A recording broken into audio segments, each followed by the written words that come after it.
Well, good evening and welcome back, everybody, to the Proficiency Bonus Twitch channel. My name is Michael, your most humble and merciful dungeon master this evening. As we head through the Storm King's Thunder adventure, we are all the way up to episode 22 this evening as we continue to trek through this adventure for Dungeons & Dragons 5th edition. We're so excited that you are here tonight. Just a few announcements and shout-outs before we get started. I wanted to throw out a big shout-out to Team MZ for all their support of small streamers like us. If you want to check them out, please go and check them out on Twitter.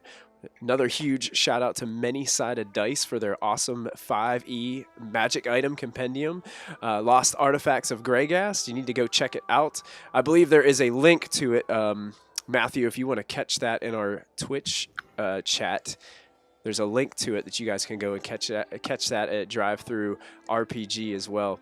I also want to throw out a big shout out to Nightshade Creations. They're kind of a company that makes dice trays and dice towers and things like that for all of your tabletop gaming needs. So make sure you go check out Nightshade Creations when you get the opportunity. So I'm going to take us over to our awesome cast right now. We're going to go back to meet the group, and here we all are. Welcome, everybody. How's everybody doing this evening? Hey. Christy's not feeling 100% tonight, but she is still with us tonight. So I know that she's kind of roughing it right now. But I wanted to say too, we've been building up this awesome hype. We were going to have another player joining us tonight, Sarah.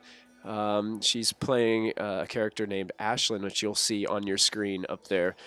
She has gotten sick as well, so she unfortunately will not be joining us tonight, but we hope to have her well and hopefully rested up so that she can join us in our wonderful adventuring party next week as we continue in Storm King's Thunder.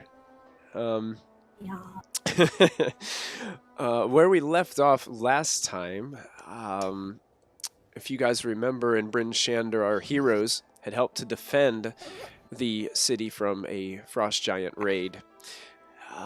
They went to visit the citadel home of the adult silver dragon Clarion. Spent an evening there with the rest of the shield dwarves. He gave you guys a gift of Ascending Stone as a way to communicate with him the next day. They did discover Callista, and Clarion discovered that there was a frost giant ship nearby in one of the nearby rivers. With all that happened with the mysterious dagger that Lachlan had found, the party decided that it was probably best to get out of there as quickly as possible. Heading back to Bryn Shander, they were equipped with some riding horses, and before leaving, they were brought to the temple, the House of the Triad, where ravens were all aligned on the top of the roof of the temple. Moby went into the temple himself, and that was the last our party had seen Moby. When they disappeared, when they went back in and Moby was gone, the only thing that they found of Moby was one of the buttons that had fallen off of a teddy bear that Lachlan had given him before he went into the temple. Riding on their horses outside of Bryn Shander, about 20 miles southwest or so, on a hard, rugged terrain trail, much snow and ice covering most of the land around you guys. Steep mountain cliffs all around as you guys travel. All of a sudden, Diana and I think it was Mulfin. Did Mulfin, I think you and Diana were both. Yeah, the two of them. Two of them were both discovered that there were some creatures hiding alongside the path ahead. Looked to be a group of orcs. And Diana, seeing that one of them had a hostage, decided that she was going to approach them and call out hello. And at that point, that's where we're going to pick up this week in our wonderful adventure.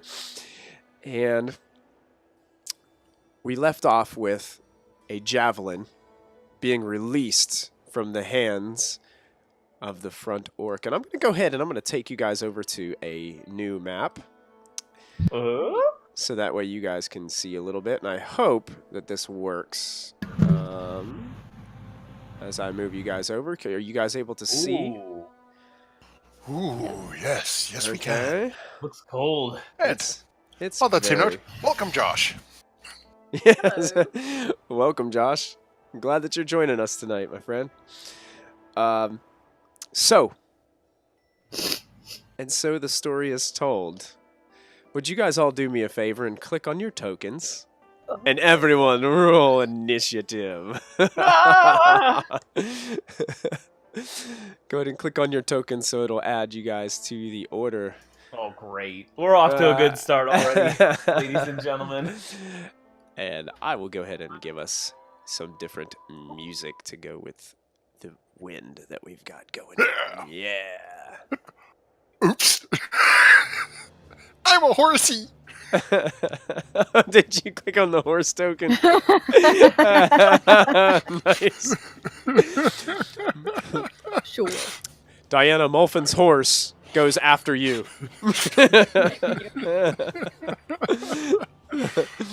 Awesome. So, should I re-click and roll myself, or just leave it as the horse? just because I enjoy that, leave it as the horse. That's hilarious.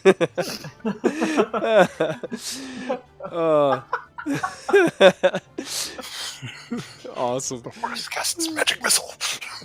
So, this orc apparently isn't too keen on engaging in much conversation with you, Diana. And the first thing that is going to happen. Let me descend these turn orders. Did everybody get their initiatives in? I reckon. All right, let me go ahead and descend these. Excellent. All right. So the first thing that's going to happen, since everybody had something prepared, basically, Diana was using her action to kind of approach and kind of say hello, trying to be that diplomatic Diana that we all know and love. Apparently this orc didn't want to hear it, and the first thing's going to happen is one javelin's going to come chucking at Diana. Then Mulfin, Callista, almost simultaneously, are casting spells, and I'm assuming Lachlan is going to let loose a bolt from the crossbow that he's looking through the scope, as he had that prepared. After that, what we'll do is we'll pick up into the initiative order after this all transpires. So, Diana, as you call out to say hello, a javelin gets chucked right towards you. Can I dodge? Well, it depends. If your AC allows you to dodge, it compares. I don't know what that means. Well, if it doesn't hit you, then you've dodged it. Oh, okay. And you've successfully dodged. So Like let's a see. Matrix. Yeah, totally like the Matrix. I want to double check to make sure that these aren't whispered rolls so you guys can all see them. Oh yeah, we're good. Cool. Here comes a javelin at you, Diana. Oh.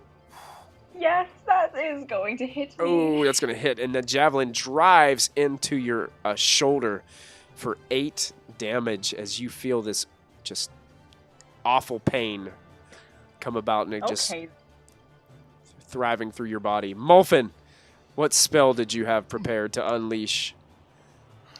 Oh. As Mulfin is known to go to, and focusing on the one who has the hostage in their hands.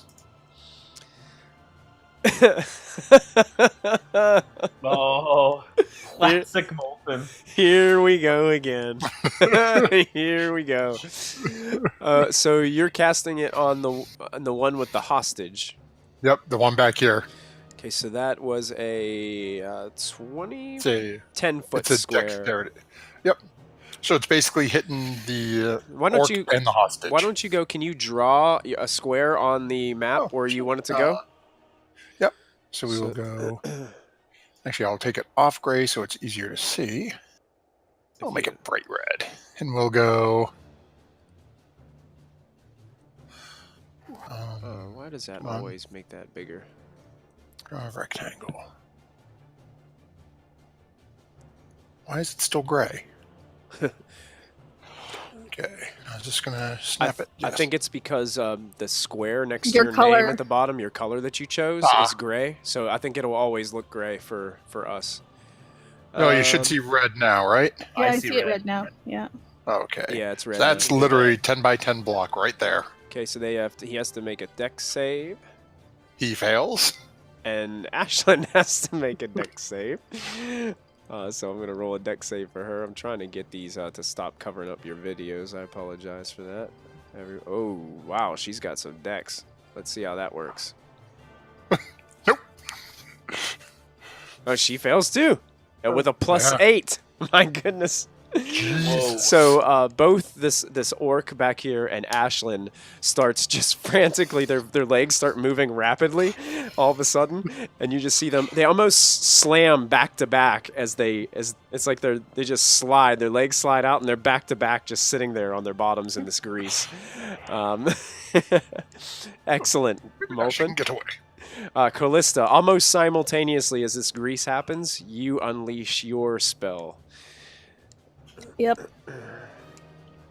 Light it on fire. No, I don't want to hurt the hostage.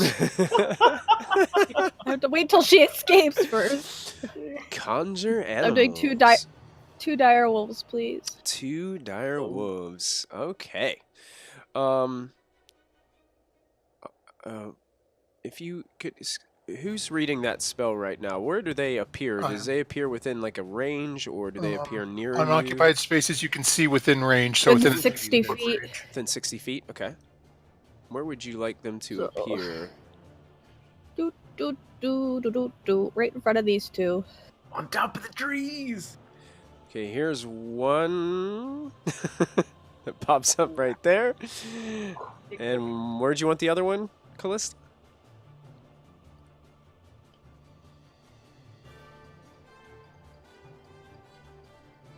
looks like she may be frozen. I think she said in the other Okay. two. I I will think. put that one right about there for right now. Excellent. So I'm assuming that those dire wolves we'll just say that they go on her initiative count Sure. as she conjures those up. Oh, can you still hear us, Callista? You Yep. all good? Okay, cool. I think my Discord's been dropping in and out. Gotcha. All right. Excellent. So and then Lachlan, Yep. you unleashing a shot at one of these guys. Yes. All right. The nearest one here. Okay. Click, it's not working. But yeah, nearest one I'm going to fire a crossbow bolt. I think they're too far for me to do anything fancy, so it's just a regular shot. Gotcha.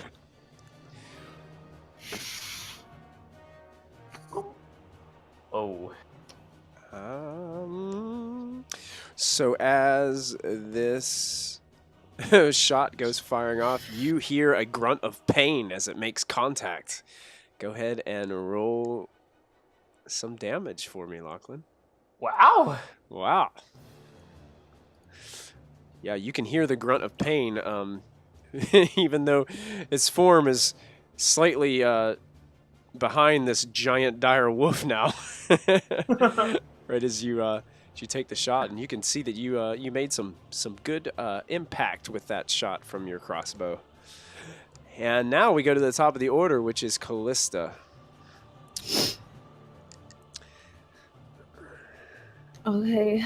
I'm gonna jump off my horse and turn dire wolf. Okay. Wolfpack. How? So Callista Yeah. jumping off her horse, her feet hit the cold ground, and you see her body just transform into that familiar wolf that you guys have seen before. Is that that's a bonus? Is that a bonus action to transform? Yep, or is that- It's a okay. bonus action, Gotcha so then. guess what I'm doing? A quick question. It just got called out in the Twitch chat, and I think Lachlan just noticed it too. If that dire wolf was there, does he get sneak attack on that bow hit that hit the wolf? Yeah, it happened before. So yeah, go ahead and add your sneak attack damage there, Lachlan. Yeah, Twitch chat. Thank you for chiming in, helping our party out. Thank you much, Twitch chat. You know who you are. So what you thought when you released this and not getting a good view through the scope, what you thought was going to be a miss ended up hitting the orc perfectly in the neck, and you see the orc just kind of go flying back into the snow, and you see this puff of misty just snow just kind of thrash up as its body lays limp in the snow behind the direwolf. I meant to do that. Totally dead. You can give Twitch chat a big shout out for that. Catching us on the rules. Thanks, Twitch chat. Excellent. You know who you are. All right. So Callista approaches in her direwolf form, breaking some branches of this tree as she ferociously heads towards this orc. And I get advantage because pack tactics, baby. Mm-hmm. One. Advantage. I'm assuming that hits, but sure, let's try. Oh yeah. Okay. That 23 is going to hit. So that is 2 plus 3.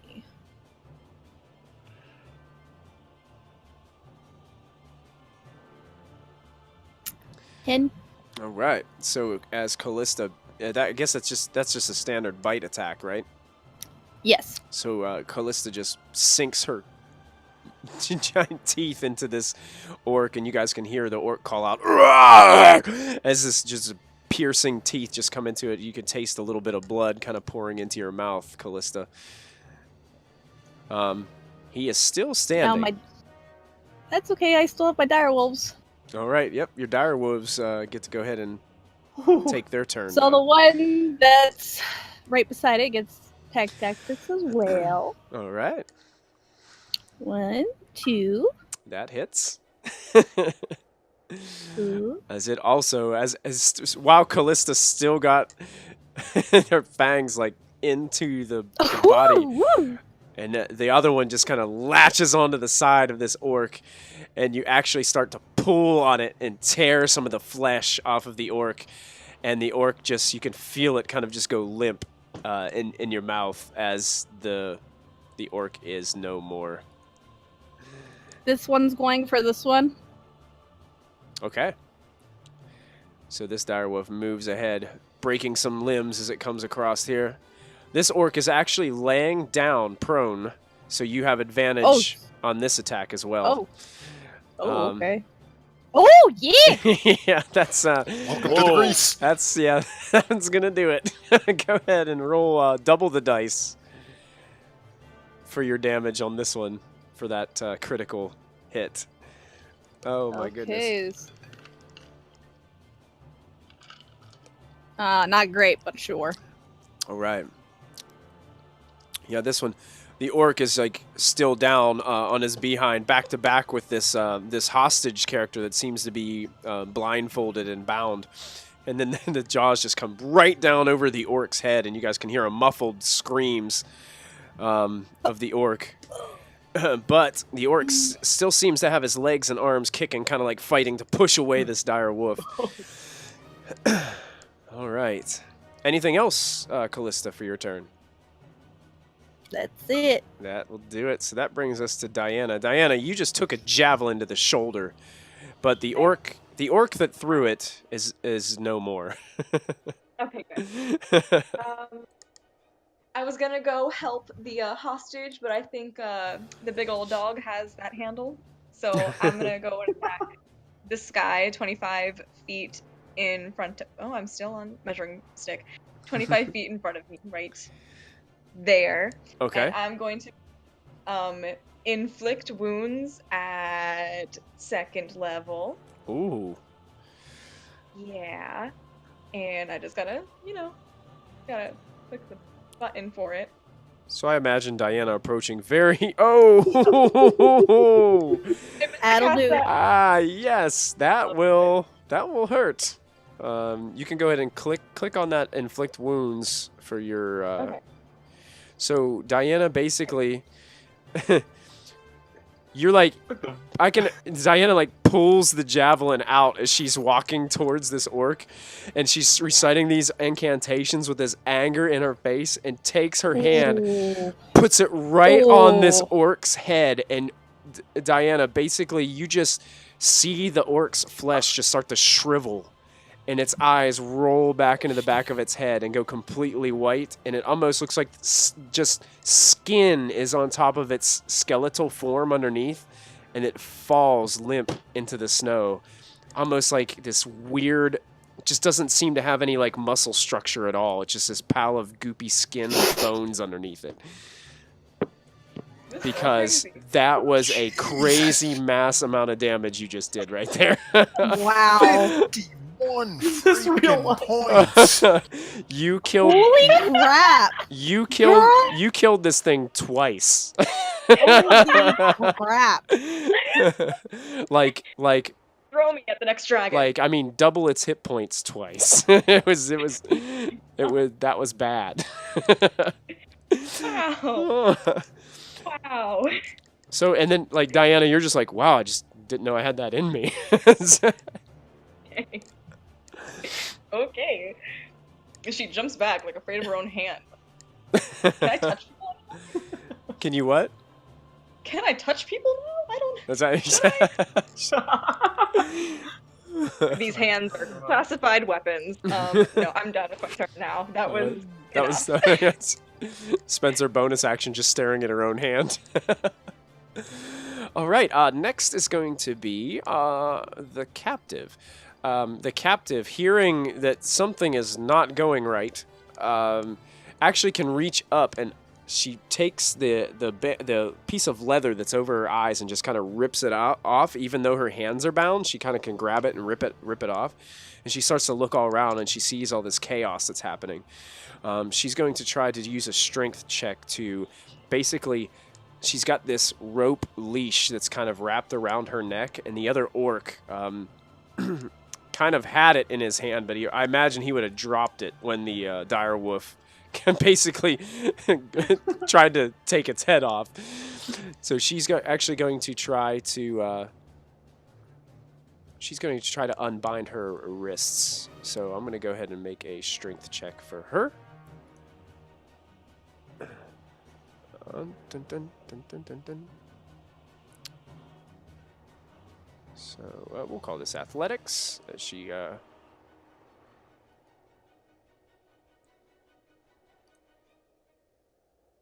she's unable to break these ropes.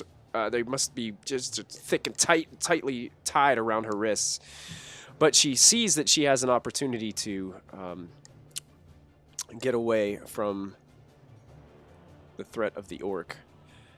So she's going to try to stand up and going to have to make a dexterity check, I believe, to get out of the grease. She's gonna put her. Guess that's. So she does better than anything. Oh my word. She did worse. And she slips and falls, trying to stand up, this time on her face at the same point. And that ends her turn, as she is covered in this nasty, grimy, greenish liquid that's laying on top of the snowy ground. The Molten special. Molfin special, yep. And now it's Molfin's horse's turn. But what is the movement on the horse? Is that 50 feet? I believe so. I think it is. But technically, that's your initiative order, though. Well, I'm assuming I'm still on the horse, right? Yeah, so I yeah, could direct yeah. the horse to carry me away? Yeah, absolutely. So Molfin is going to ride the horse basically right up next to this giant dire wolf. Okay. And actually... Oh, notice riding horse is 60 feet, actually. Oh, hey, well, he's actually not moving any bloody further, because now he's seeing a whole bunch of people around him. And Molfin is going to look off to the left side and see this group over here. Yeah, this group, there's you can see there's 4 orcs, but you can also see there's 2 halflings that seem to be on these hempen rope leashes being kind of drug around behind them.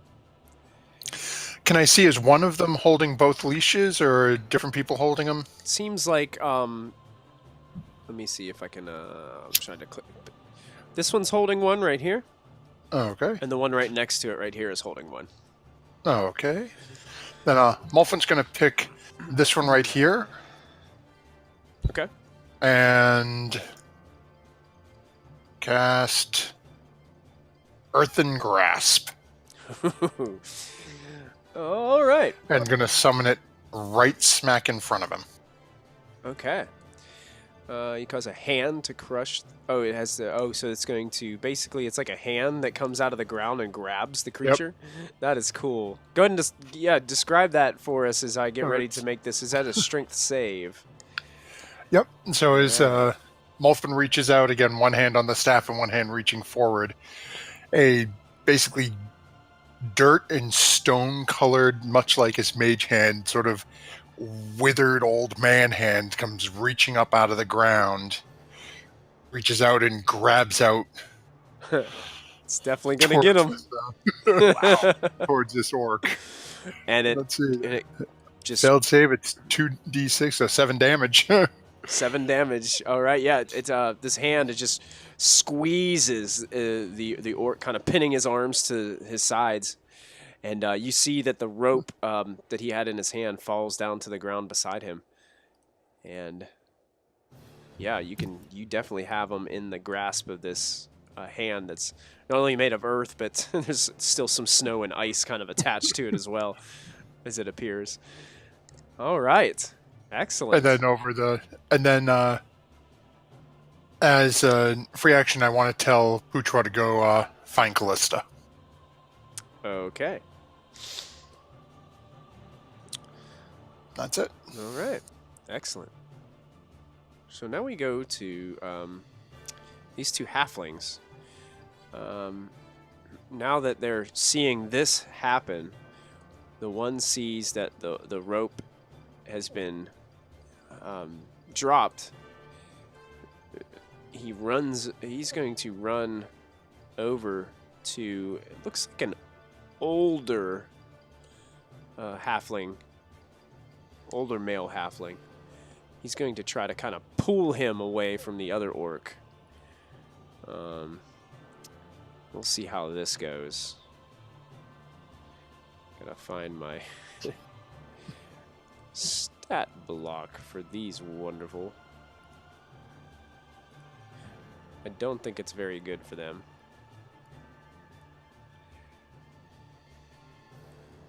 Yeah. Oh. Never whisper rolls. There we go.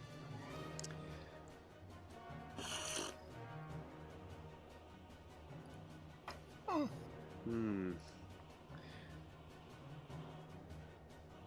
going to go ahead and make a strength roll for the orc, as the orc starts to pull back against. And this one orc kind of like turns around looking at him and kind of grips the rope tighter as the one halfling is trying to pull what looks like a much older halfling back from there. And that will end their turn and brings us to Lachlan. Cool. Are we aware of like all of the orcs that are all to the north there, and do they appear to be part of this same gang? Yeah, you can kind of see Mulfin casting spells in that direction. They're kind of looks like they would have 3/4 cover because they're behind some of this brush and these old trees. But I don't think that really affects you. Does 3/4 cover affect you, or do you have that? I don't have any feet. You don't have that feat? Okay. I thought for some reason you had that feat. Sharpshooter. I was thinking the sharpshooter feat. Okay. Yeah. Interesting. Then I'm gonna gallop. Oh gosh. Sorry. Yeah. It doesn't look like I have control over my horse. You should have control of your horse. Dumb. Yeah. I think I gave everybody control of the horses, so that way I didn't have to move all the horses around. All right, then I'm going to gallop up near everybody else, and then, despite having cover, I'm going to feel a little bit cocky, and I'm going to try to shoot this guy up here. Go ahead and ping that again. I wasn't. Okay, excellent. Is that the one that's grasped, or? No, this one is just kind of like standing there, kind of like. Yeah, that one that you just pinged that has the red circle in front of it is the one that has the hand kind of like gripping it, holding it kind of off the ground a little bit. Then I'll get the next one over so I don't weigh that one. There we go. I'll stick the circle on him. Yeah, there you Cool. go. And Yeah. it will be, that one right is there. on- All right, take your Alrighty. shot. Shoo.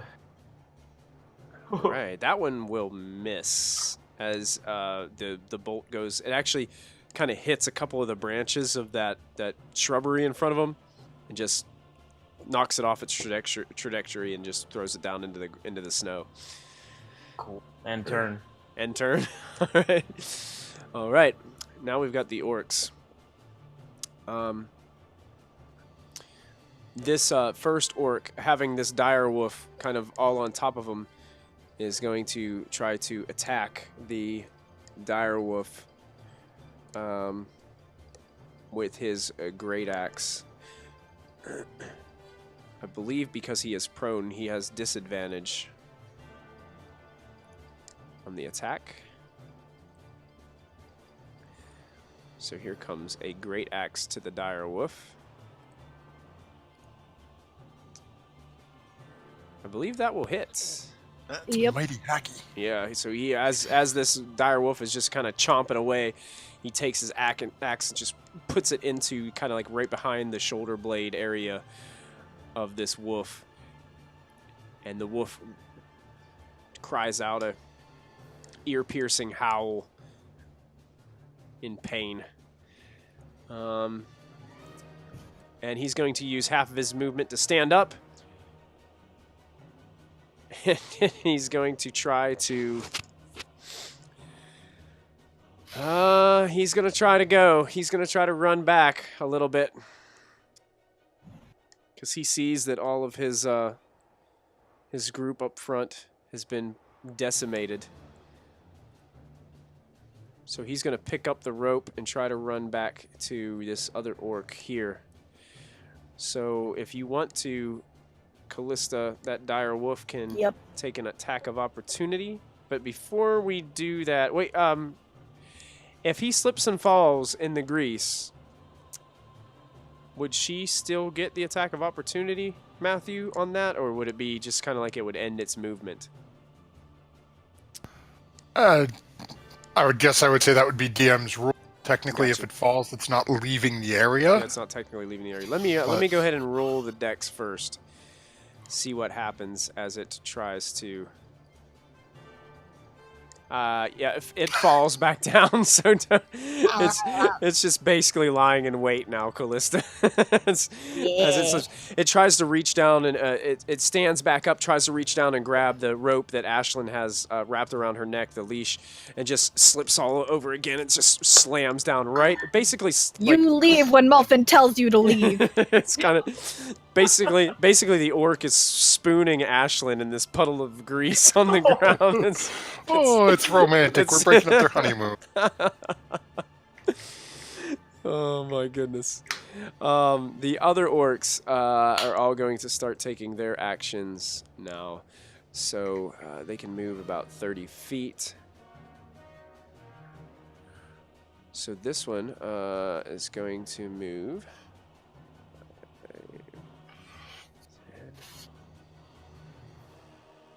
This one actually gets up to Mulfin. Uh-oh. This one gets up to the dire wolf. This one gets up to the dire wolf.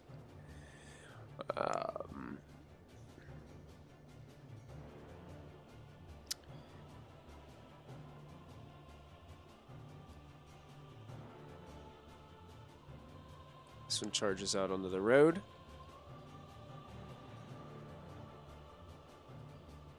These two are coming around behind.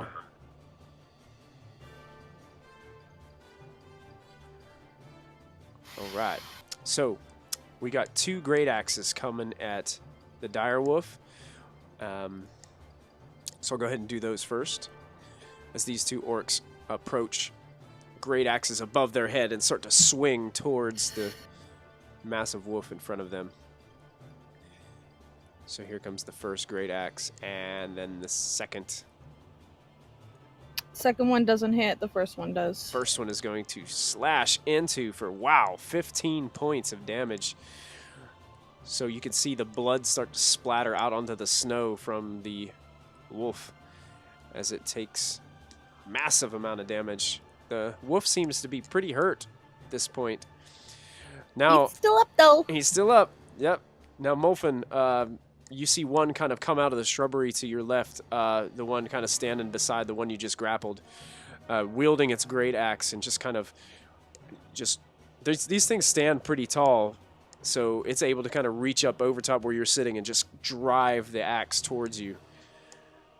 Here it comes. Great axe to Molfin.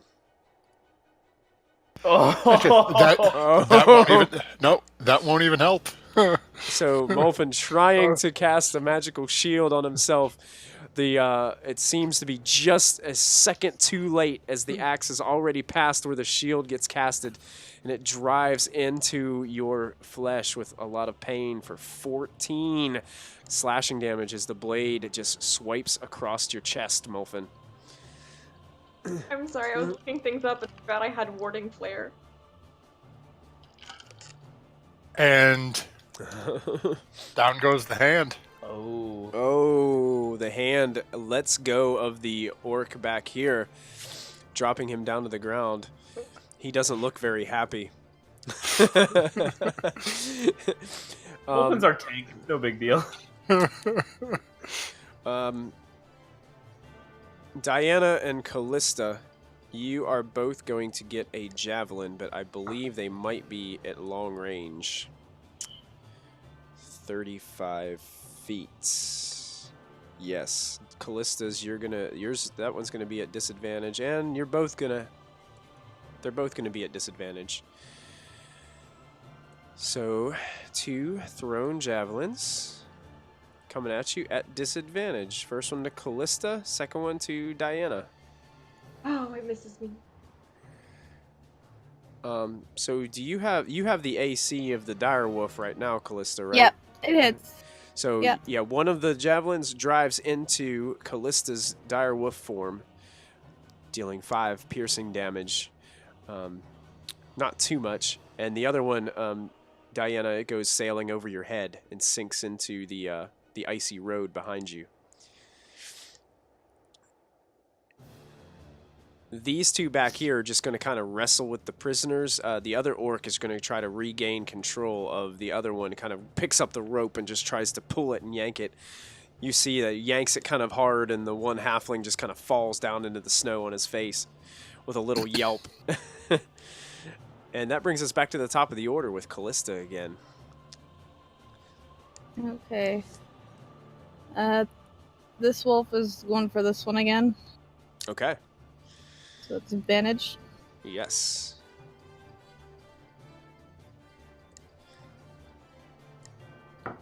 That will hit.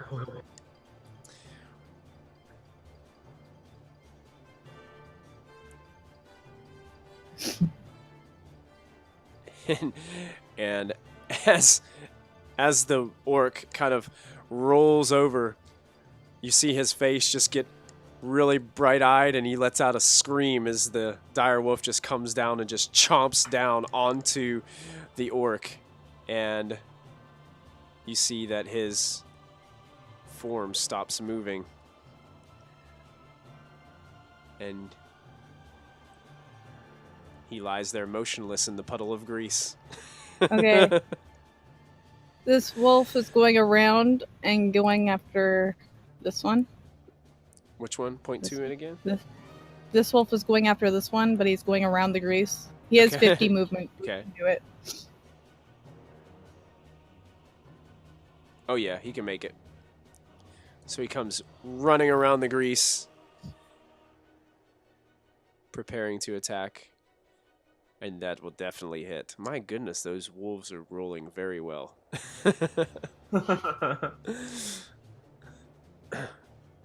And bites into this orc. You guys hear another call of pain from the creature in front of you. Some more blood splattering out onto the icy road beneath. Callista's going right there, and Callista charging past Molfin's horse. this one. And right into the line of fire. There you go.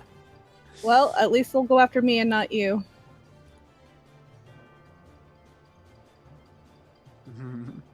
That will hit.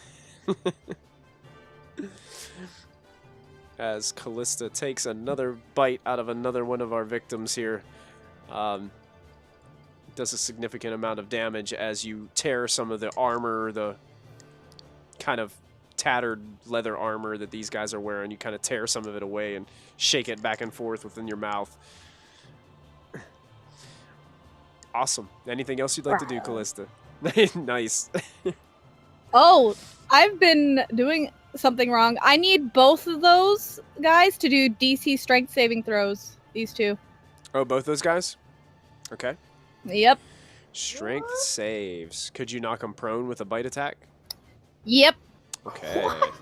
Cool. I thought there might have been something like that, but Yeah, I forgot. My bad. what was the DC on that again?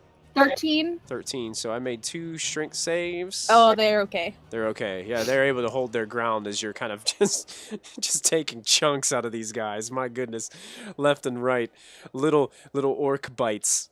Gah, gah, gah.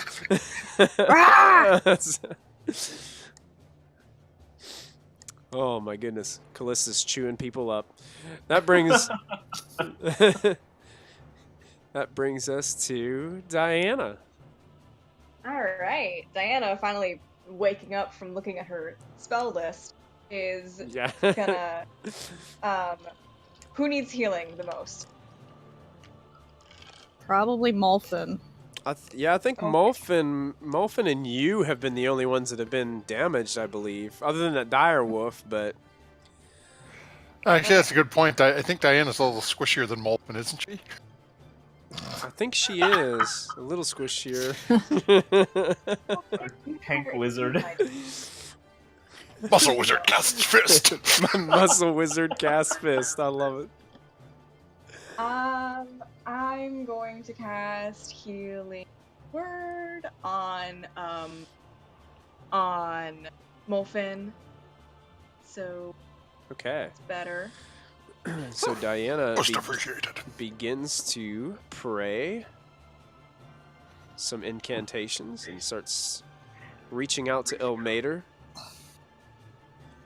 Yep, and he gains 6. You get you feel a surge of energy pour back into your body, Molfin, as you regain 6 hit points.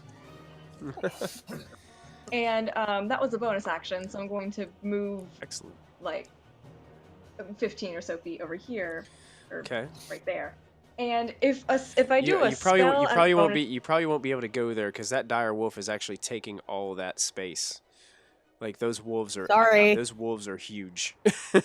I go around 20 and then Yes, 10. you can go yeah, there. I can go around and this Yes, you guy. can. Yeah. Okay. So I'm gonna go right next to him, and if I use a spell bonus action, could I hit him with a weapon as an action? You could hit him with a weapon. Yes, of course. Yay! I'm going to hit him with my mace. Man, Diana isn't messing around here. I avoid her as she walks by. I like pull my horse away, like Yeah, Lachlan pulls on the reins of the horse as he. like don't touch my horse. Please don't touch it. Don't touch it. So I hit him with mace. Here comes. That is going to hit. Go ahead and roll your damage as you bring your mace 60 up and damage, down 80. right on top of his face. 3.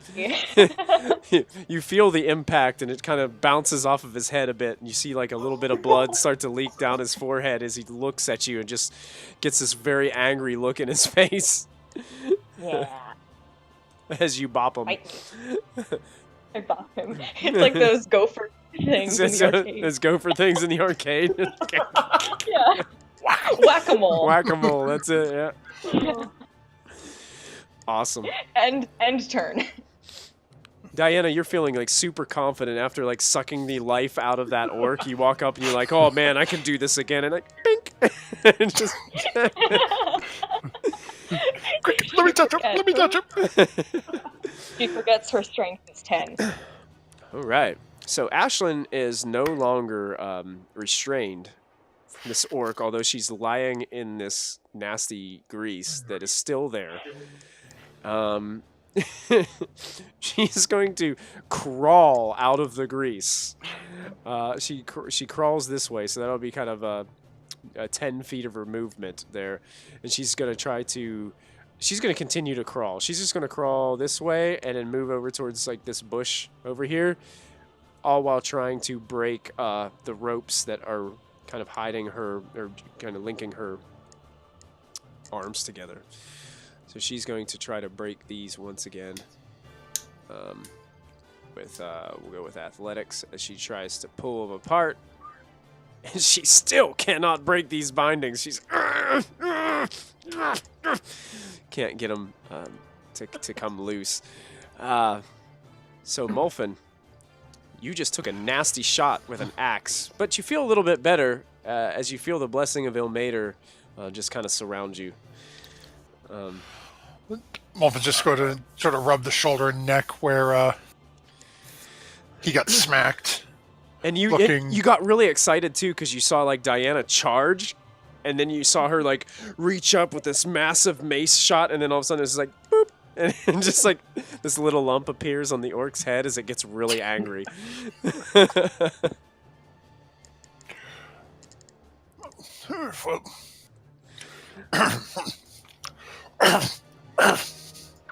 Oh, and don't forget, Molfin, you also have your Nat 20 this week, so don't forget that is in your back pocket as well.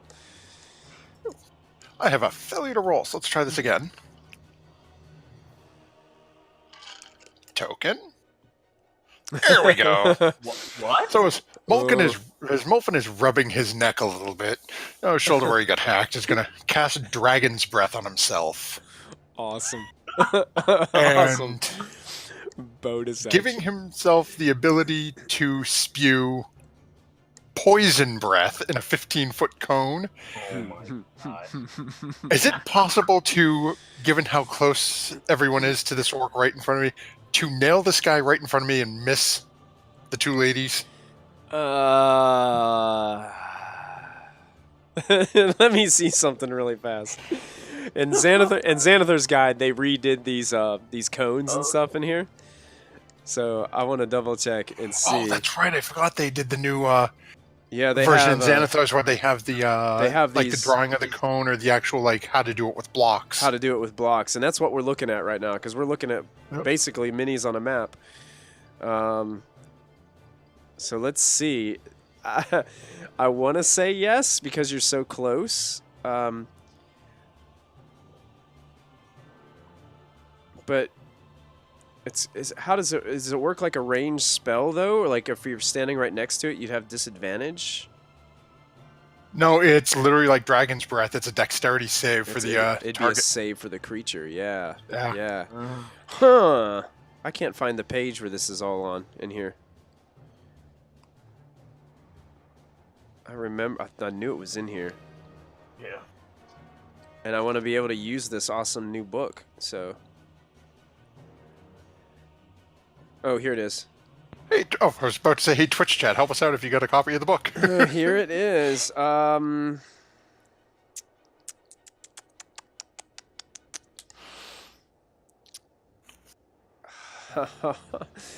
You can miss them. Alrighty then. You can miss That, them. Mr. Orc in front of me is then getting a face full of poison breath. You can miss them.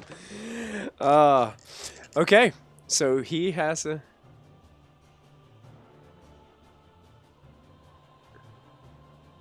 And yes, Callista, I'm sorry, I just caught your message. Yes, you can for the... as soon as we finish up Molfin's turn here, you can do that. Sure. So dexterity save for this orc as... Go ahead and describe what this looks like to everybody, Molfin. So it's rubbing his neck a little, it starts coughing, and then old man, wheezing, smokes a pack a day for 40 years, and right, just this puff of noxious sort of green God. foul smoke. Nasty. Out of Molfin. And you guys can hear the sound of this. Did you say it was poison or acid? Poison. Poison, yeah. So this basically this green cloud just kind of emerges in this cone. Diana and Callista, you can kind of just feel this happening behind you. Diana, you see On my it. butt. Yeah, yeah. Nice Oh, Yes. and he takes all of that too, I believe, with a failed save. Correct? Wow. Wow. So basically, Diana, as you're watching this happen, this cloud just consumes this orc in front of you. You just see nothing but this green cloud of this misty liquid just kind of consume everything in front of you. It expands out to your left, Diana, as it barely misses you. And you can feel that, you can just kind of smell just a hint of this awful aroma from this cloud. And then when the cloud dissipates, the orc is just lying there, like stiff as a board on the ground, completely dead. Yay! My cloak, and I cover up my nose and my mouth because it still smells kind of. Yeah, it's pretty bad. Yeah, Excuse me. it's like What do you eat for a, dinner? it's like a blend of like this tar and sulfur smell that just like, oh, it's just pretty bad. Don't eat whatever Lachlan makes for dinner. Does not agree with you. Hey. Hashtag Lachlan terrible cook. No. Wouldn't be wrong. All right, Molfin, anything else that you would be doing on your turn? Well, as You still have movement. yeah, with him going to and actually no, Molfin would stay right there. It's after taking that smack, he's not really going to go running off on his own. Gotcha.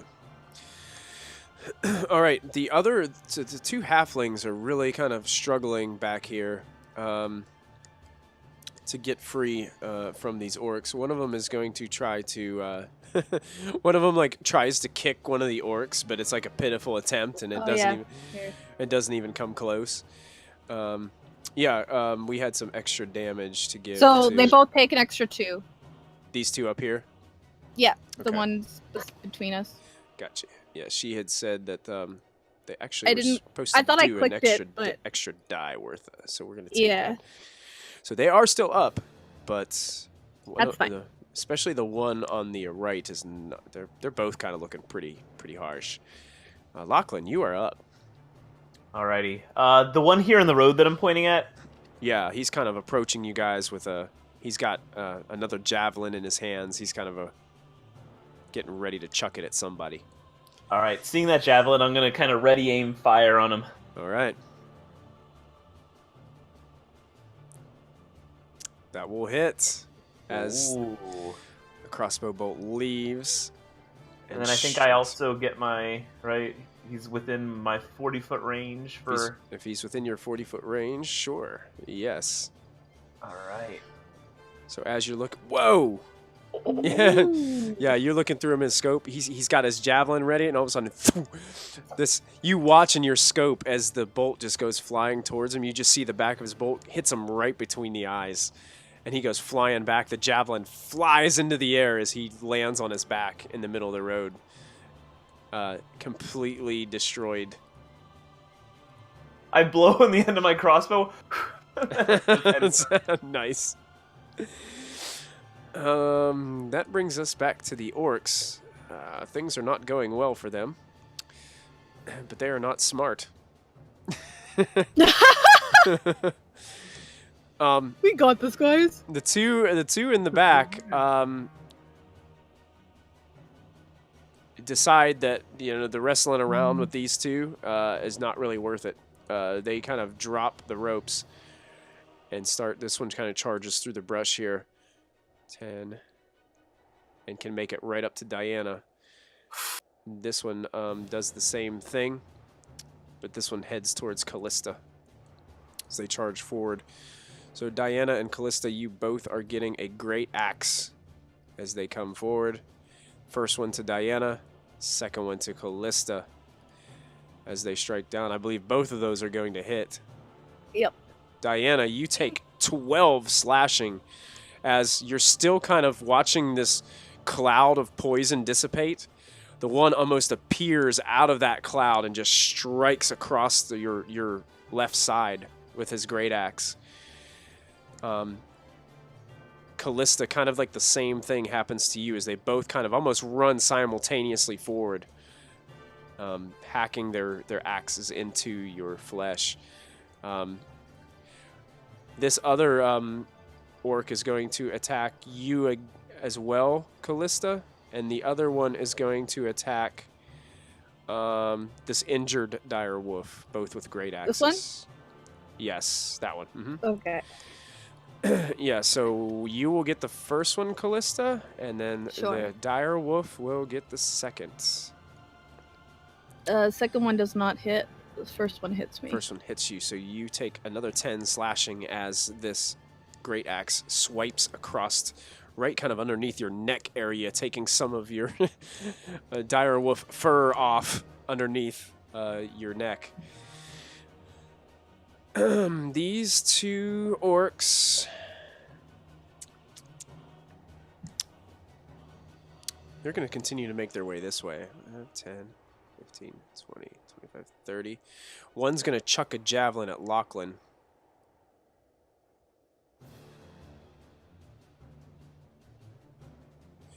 Actually, they're both going to chuck javelins at Lachlan.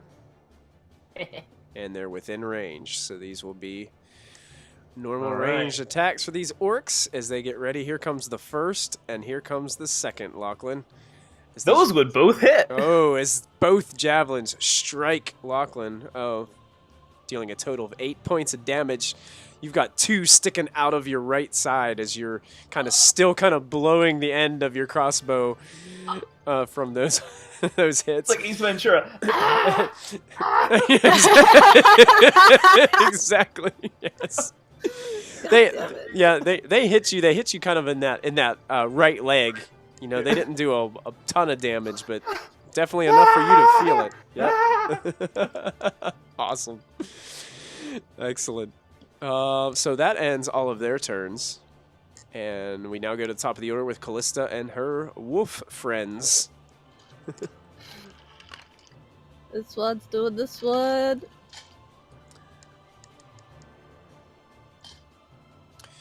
That was which one? This one going here. Okay. Is that? Yeah, I guess they're still kind of adjacent, so that would be a hit. Just barely, but that is a hit. Go ahead and roll your damage. Okay, let's do this properly this time.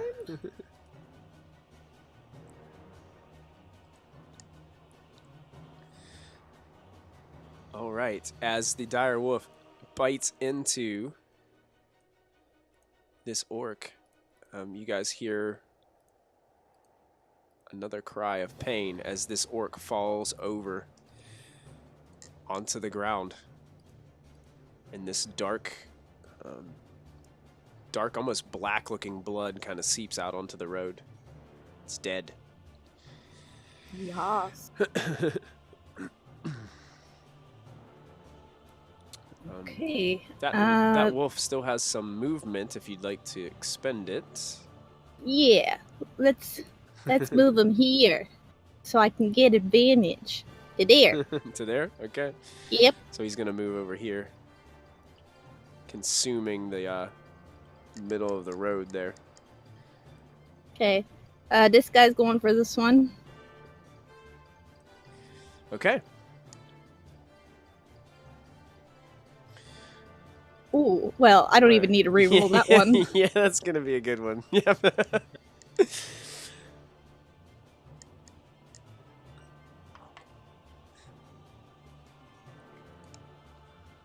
Oh, ouch. This just isn't fair. Wow. So This dire wolf, feeling this immense pain from the wounds that it's taken so far, just all of a sudden like kind of gets up on its hind legs and chomps down, and as it pulls up, it just pulls the head right off of this orc. And this headless body just falls down. You see it kind of just chomp a couple times and then spit the head down off the side of this this area into the shrubbery off to the right. I'm going for this one. Okay. That will hit.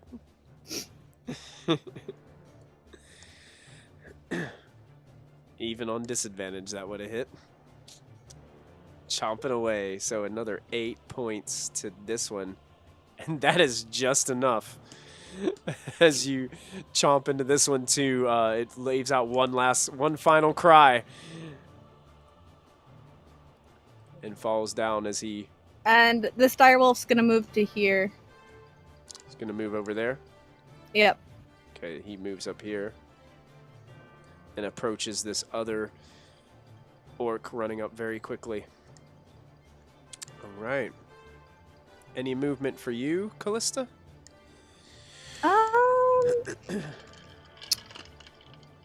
No, I'm gonna stay here for now. Okay. That brings us to Diana. Okay. Okay. I'm gonna cast Cure Wounds on myself. Okay. Sitting here, I was like, I can cast Cure Wounds or I can attack, but I'm at 11 hit points, so... We'll do it at... Yeah, Diana, you got a pretty massive slashing wound on your left arm that is... The blood's running down to your hand pretty bad. Oh, wow. So you cast at a higher level for 20 points?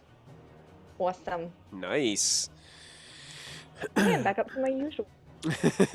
So Diana praying to Ilmater to ease her suffering. And he definitely will do that for you, Diana. And, yeah, nothing else really. I could move, I guess. Move. He would possibly get an attack of opportunity against you if you move away from him. He would, but Yes. I'm at full health, so that doesn't matter. I'm just gonna move 5 feet away from him. So you just take a step back. Okay. He is going to take a swipe at you. Because that's what orcs do. Yeah. So here's his reaction: is a great axe attack to you, and it's a terrible miss. It's absolutely awful. As you you step back, he almost drops his axe as he swipes at you. If that was going to be his attack, I could have one-shotted him with an spell, but you know what? We're not talking about that. So. You just never know Let's what the move dice on. have End of for you. turn. Never know what the dice have for you. Never know. Gotta be safe. All right, Ashlyn is back here and seeing kind of that they gonna just get back behind these kind of trees and shrubs back here. Is gonna still try to break her binds or the binding that kind of wrap her wrists. She kind of puts her foot up in kind of between them and is kind of like pushing on it and stuff, just doing whatever she can to get these things off of here. She still can't get these things off. She's like trying everything. She's having a horrible time trying to get out of these ropes. And that will end her turn and bring us to Molfin. Molfin, orcs are just falling all around you. These wolves are just chewing these things to bits. You saw the one next to you just like rip the head off of one and like spit it out. It must not have tasted too good. Molfin is still coughing a little bit, but looking around after hearing Lachlan fall out. And with concerned thought after the still unknowns to where Moby is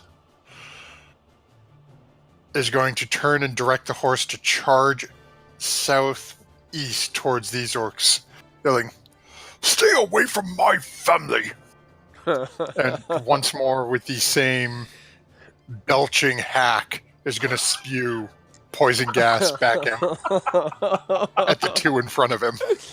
Oh my Excellent. So yes, you are going to hit them both in this cone. So I'm going to go and make those were dex saves. So I'm going to make 2 dex saves to see what happens. Here's the first, and here is the second. First takes full damage, second takes half. Okay, go ahead and roll us some new damage. All right, so Those 3D dice are cocked on my screen. so the first one takes the full brunt of poison force as it gets consumed into the cloud as you just start spewing this stuff out. The second one seems like it's in the back a little bit. It's kind of guarded by his friend in front of him, so he's able to kind of hide behind the other orc and not take as much damage. Wow. You okay there, Gramps? Take care of yourself, Lachlan. Sorry, it seems to be something I ate. You just hear the orcs kind of coughing back there as they're just like completely consumed, and the cloud of poison just kind of starts to dissipate. Okay, that may not have worked as well as it did last time. Lachlan, a little assistance, if you would, please. Do what I can. And that one, your turn? Okay. These two halfling guys just kind of start to take off running. And just for the sake of, we're just going to say that they're off the, kind of off the screen here to the north as they kind of just start running. They're kind of tripping and falling in the thick snow as they're trying to get away. The ropes are still kind of around their necks and kind of dangling behind them, getting tangled up in different shrubbery and things as they're trying to run away. And that brings us to Lachlan. All right. I'm going to carefully aim, just a little bit past these orcs, so I don't accidentally hit my dear great-grandfather there. And I'm going to cast... Oh, gosh. And I'm going to... Oh, what did I just do? I think you reconnected. Yeah, you backed out. Loading up real quick. Diana, if you could you try to do the reconnect button on your Roll20 to see if we can get your camera back? I've been gone. Yeah, you've been a black screen What? for me for a while, Yep. so I just didn't know What? if you were having some issues or not. So I have been reacting to everything. there you Are you are. kidding? There you are. There you are. We've got I thought I've been here. we've got you back. And then I'm casting sleep on those two. 21 hit points worth, huh? Yeah. So Lachlan is reciting these incantations on the back of the horse after Molfin basically asks him to do something about the situation. You see both of the orcs like sitting there after their coffin. They're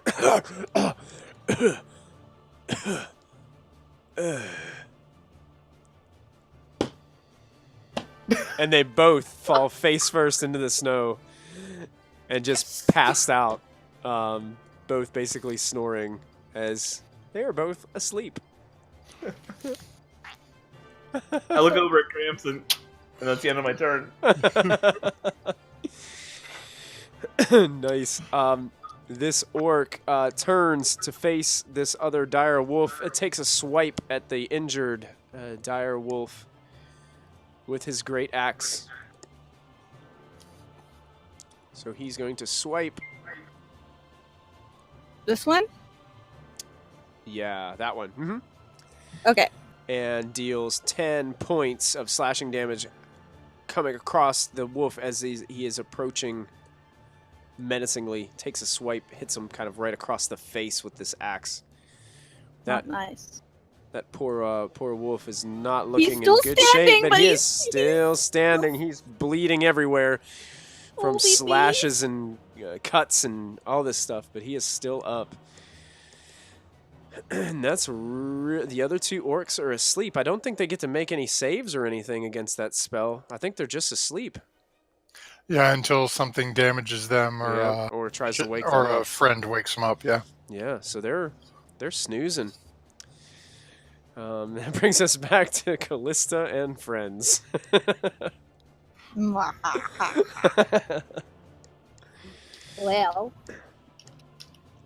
Our favorite wild-shaping druid and all her friends. I'm going over here. I'm going after this guy. All right. As Diana moves out, takes a terrible swipe, swipes the wolf, and now Callista's blocking its path to Diana, and that is going to hit. Go ahead and roll your damage. Tear its throat out. And definitely takes a big chunk out of this orc, but the orc is still standing in front of you, but does not look like he's in very good shape.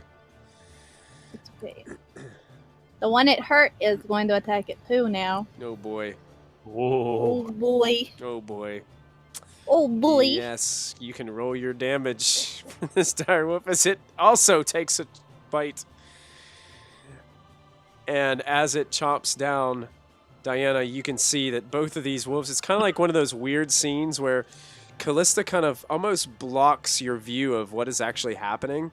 But you see both these wolves just rah, on top of this like, orc. On each end, just like tearing it. Tearing like it. Tug of war. It's like, yes. And then you just see like pieces of stuff just flying up as these two wolves are just like rah, rah, and just pieces are flying up everywhere. Yeah, this I'm so hardcore. this orc is dead. Now this one's going for this guy. Which where are you headed to? The one by Muffin. The one by Muffin. So he's going to head down this way. It's going to be hard for him to get there because that tree is kind of blocking that way, and the grease is over here, and Muffin is kind of blocking the way a little bit. Are you going to be able to get around Well, he there? still has. He has enough movement 5, to go 10, around. Yeah. 15, He has 20, 50. 25, 30, 35, 40. Yeah, he can get there. Which one do you want? Yep. The top or the bottom one? The top one. This Top one? Okay, yep. He approaches there. He can just get to there. Oh, I don't think those hit. Yes, that's going to... I don't think you have pack tactics there, do you? Well, if Muffin's there, isn't that within range or no? Even if it isn't, he's unconscious, which would make him... Oh, yeah, it would make an advantage anyway, because he's actually lying Oh, face down. okay. You're right. But still, a 10 is not enough to hit, which is kind of strange, because he's unconscious laying there on the ground. He just, like, moves in his sleep. Yeah. He's like... The wolf was so sure it was an easy meal. It was kind of like his face was buried down in the snow, and like he shifted to breathe a little bit. He's like, and you bit down like right where his face used to be. Got a mouthful of snow. Yep, just a mouthful of snow. As long as it's not yellow, it's all good. Twigs and old leaves underneath there.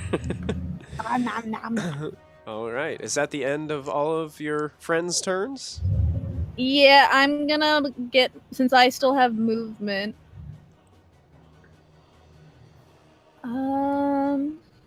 Let's see. Yeah, we're just gonna make our way over here. Like going around. Okay. Gonna make your way around? Yeah. And surround them. You can get to about here with this wolf. Sure. In that turn. Awesome. Where can Callista get to? Yeah, you can get right over there. Mm-hmm. Sure.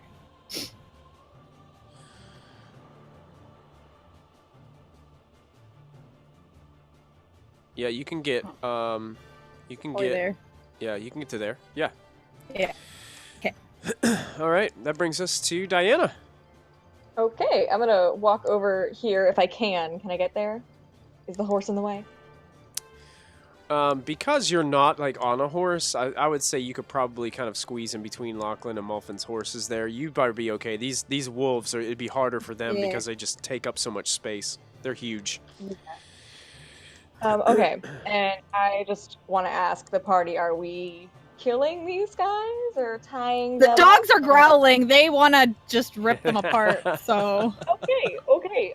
Message clear. Proceed? I'll- And what's hilarious about this is the wolves probably don't even want to eat them because they're nasty. They're just like, they just want to. They just want to chew toy. That's all. that's it. Do you Chew think they have any toys. useful info? Yeah, they Who probably cares? wouldn't be very useful, actually. They'd probably just be a threat to people. So, yeah, sure. Let's just... I'm gonna cast at 3rd level, because why not? Burning Hands. So they... They just. I think that just hits. Yeah, it's it's a- like my breath. It's a dex save. It's a dex save. Oh, but my they're goodness. unconscious. But they're sleeping. So Did you get saves when you're? I think think when you're unconscious, I'm not sure. Yeah, you might automatically fail. It might be an auto fail on dex checks. Let me check my book here. Conditions. Is conditions in the player's handbook? Yes, there it is. Yep. So they are considered unconscious. You were right. They might Found automatically it in roll fail. 20. Automatically fails strength and dex. Automatically fails strength and dex. So they both take that whole damage, and it actually, how big of a cone is that? It's a 15-foot radius. I forgot to... Not 15-foot radius, 15-foot 15-foot cone going forward. And if Molfin could block it from hitting people he liked, then can I? The only problem is, here's where the cone is going to end up. You see, there's the one sleeping orc in front of you. If you're casting it straight down, you're going to hit the orc right in front of you. Then you hit the next 3 squares. Then you'd hit the next 5 squares. So you would hit Callista and this dire wolf down here. But they would have to make dexterity saving throws. They would get to make the save, but the 2 orcs are basically toast. Oh man. Okay. just Maybe- do it. Cook 'em. Just do Cook it. 'em. Callista won't care. Just do it. Okay, I'm just... Go for it, girl. Callista's just like, yeah, bring it on. Yeah. Okay. And sure, I'm gonna hit the Callista's just though. chewing these guys up. She don't care. I'm gonna hit the wolf though. It's Well, not. one's already Imagine- almost dead. It's fine. Don't worry about It's an it. imaginary wolf. It's not real. Yeah. I can summon them later. It's okay. Okay. And you can cook them again later. It's good. You just keep on summoning, cooking, summon them, cooking. You know. It's just, Start a restaurant. It's terrible. Okay, yeah, sure. I'll cast the spell. all right. So, yeah, the orcs. You just hear the screams of the orcs as they're burning in their sleep. Yeah, they're toast. Because they automatically fail that, and that's a massive amount of damage. My goodness, Diana is just ripping it up with these spells. Callista, you can go ahead and make a DC 15 dexterity save. I think. Do you use your direwolf dexterity? I think for I this? do. Yeah. Okay. I'm trying to find it. Hang on. See, I might be able to pull it up here. What's 15? So is that a +2 or a +1? Is it a +1? One? If you have a 15, 10 is a 0, 12 is a 1, 14 is a 2. Oh, so it's It's +2? a +2. Yep. So Yeah, if I'm you're a gonna 15 dex, it's a +2. the dex save for. I accidentally had my direwolf on Whisper Rolls, but he rolled a 1. Oh, So okay. you do hear that That one's gone then. this one That will. one's for sure. This one is for sure gone. Yeah. Now, when you summon these creatures, are they a magical direwolf? Are they Yeah. like okay? So basically, what happens They when just disappear. they just kind of Shadow disappear? clone. Yeah. Yeah. Yeah. So as the flames kind of disperse, Diana, you It's can kind of see. like the Raven and Puchwa. Like they're like familiars. Yeah. Like I think they. And Christy, you make your save, so you're going to take half of that damage. Okay. So half So of what's- 22 is 11, correct? Is that 22? Yes. So it's 11? Yeah, you're going to take Ooh, 11 points of fire damage from the hands of Diana as they're spread out I'm before still you. a direwolf, though! I'm still a direwolf! She torches the ground Barely, in but front I'm of her. still a direwolf! Wow. Mercilessly as these two sleeping orcs are just laying in the snow, not knowing what is happening until it's too late. And at this point in time, we can go ahead and I will cut us out of the turn order, as it seems that all threats have been dealt with. So I have to ask, does the Callista Wolf want to eat the Flamebringer now? No. No. They know my allies. They don't want to kill my allies. No, I meant you. You as a wolf Oh, just got no. lit on fire. No, she wanted it. She's like, kill him. Yeah, so Callista, yeah, you're still feeling the burns of the. I will The drop my singed direwolf form ground. since I'm pretty hurt as a direwolf, so I will just drop it since it's 3 hit points anyway. All right. Mulf wants to look over at the little hostage. Does it still look like that person's running away, or are they just pretty much sitting in the bushes? This one over here, it looks like some type of female elf is just frantically trying to get herself out of her bindings. She just can't seem to untie herself. She's like now to the point where she's chewing on this hempen rope. Can I that's bring around my her. direwolf over Okay. and get the direwolf to bite the things off? You can, sure. I'll tell From her her. perspective. You may make her pee herself, but you can't. No, I'll tell her before. I don't just let him do it. I'm gonna let her know. Hey, Sure. I got this. We'll help you. Um, Come up behind them. She kind of looks towards you, Callista, as you approach. Can you get me out of here? Of course. These things are killing my wrists. Actually, I'll be nice. I'll just do it myself since I have a dagger. Okay. It's probably So less daunting. I'll so- just cut it with my dagger. cutting at your dagger, kind of snap it through.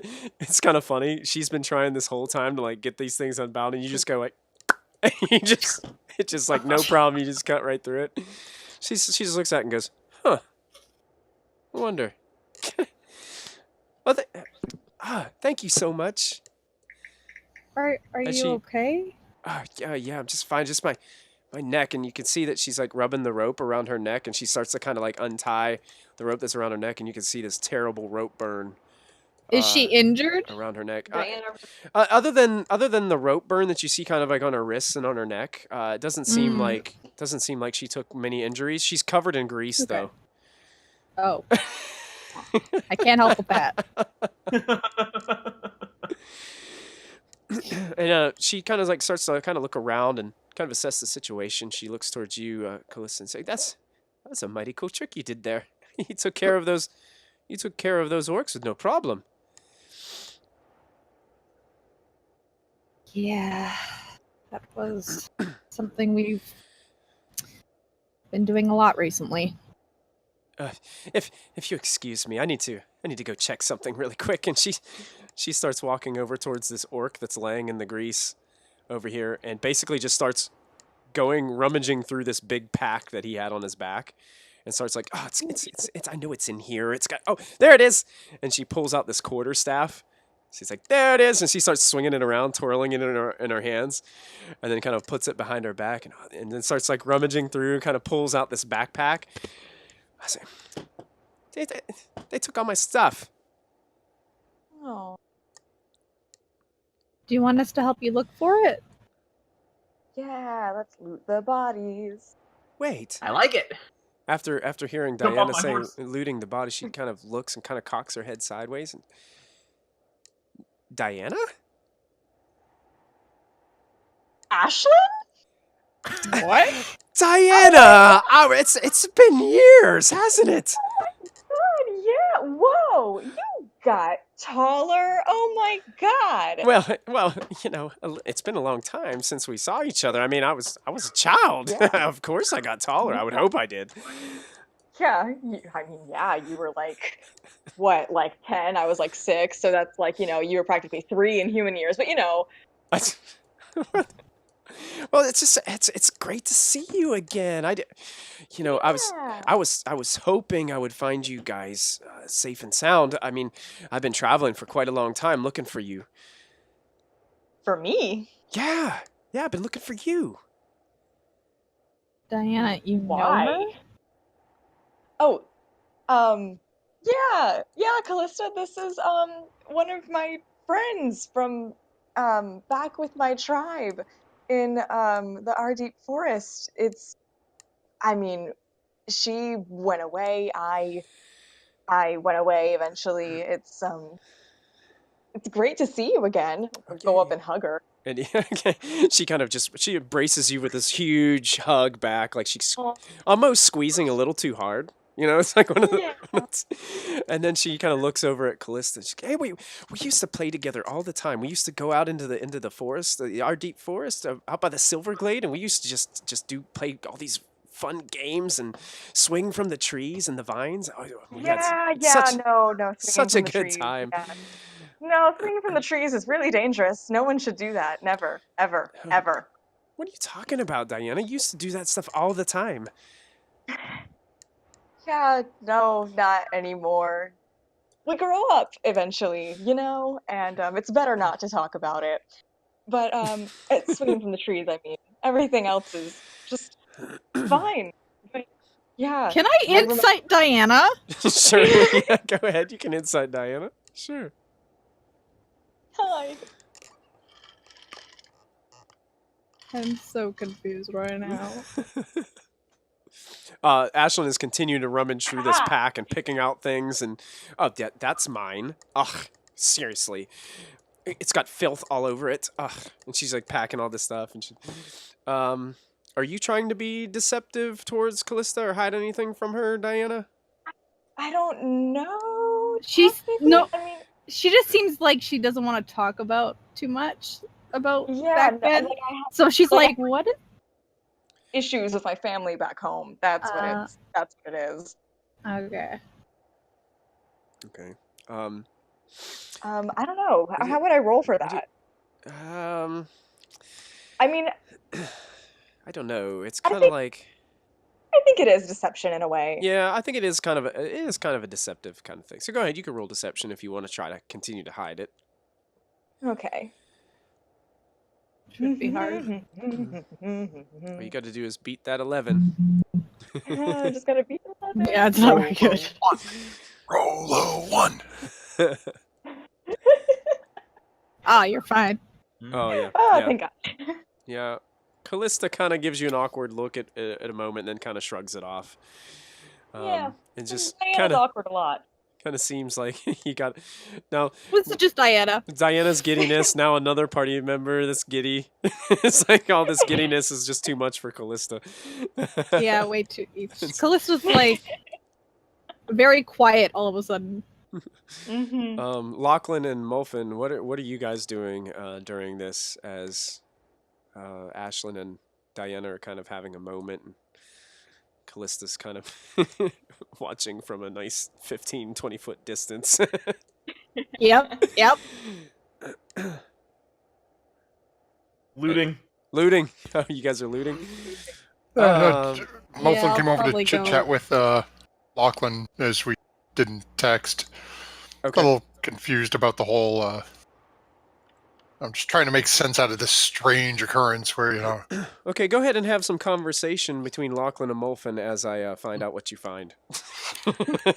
Yeah, I'd be looking through the bodies too, kind of just ignoring the two of them. Okay. I'd be like, okay, yeah. Letting them have their Calista feels moment. a little uncomfortable right now, so she's like, I'm gonna do this instead. Lachlan, is this another thing like Gum Gum? Are we inheriting some more random creature that Diana's claiming as family? Oh no. Could be. That just really has a big family. Yes, but of all places, to find them outside of Bryn Shander. So far from where Diana said she was from. Does this one look like her? I don't know.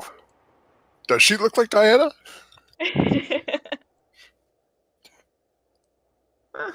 You guys are kind of inspecting Ashlyn to see what she looks like? Is Yeah, that just to look to see, is there sort of a familial resemblance? go ahead and both make perception checks if you'd like. Callista, you can make this perception check as well. Diana, you don't really have to because you know Ashlyn. Yeah. You know her. Oh, Wow. God. I see her soul. She's a goblin. She's a goblin. It's Gum Gum. It's a doppelganger. No, it's basically Molfin. You recognize her as a wood elf. She stands probably maybe about the same height as Diana, relatively. They're both kind of similar in height. She looks a lot like Rond Arrowhome that you guys met before in his band of wood elves. They kind of bear the same resemblance, a little bit of bronze type skin, darker hair.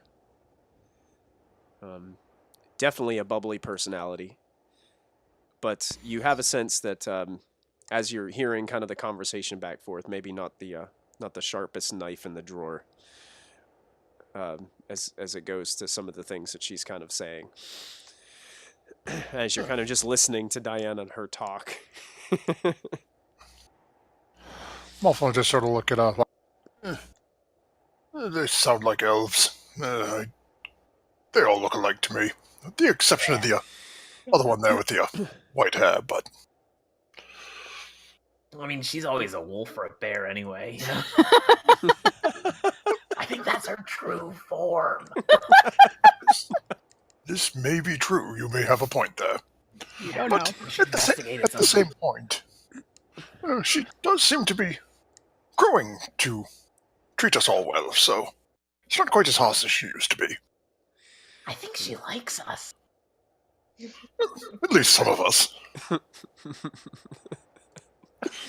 Ashlyn looks towards Diana. So are these your friends? Yes. The people currently digging through dead people's pockets are indeed my friends. Well, it's they might have something worth taking. I don't know. What about? And she kind of almost whispers this. What about that one over there? And she's looking over towards Lachlan. Girl, you better not. You better not. What? He's kind of cute. Oh, God. God. I know that she's probably older than me, especially being Elven, but she's like a baby sister. Don't. No. You just stick to our kind, sweetie. You do that.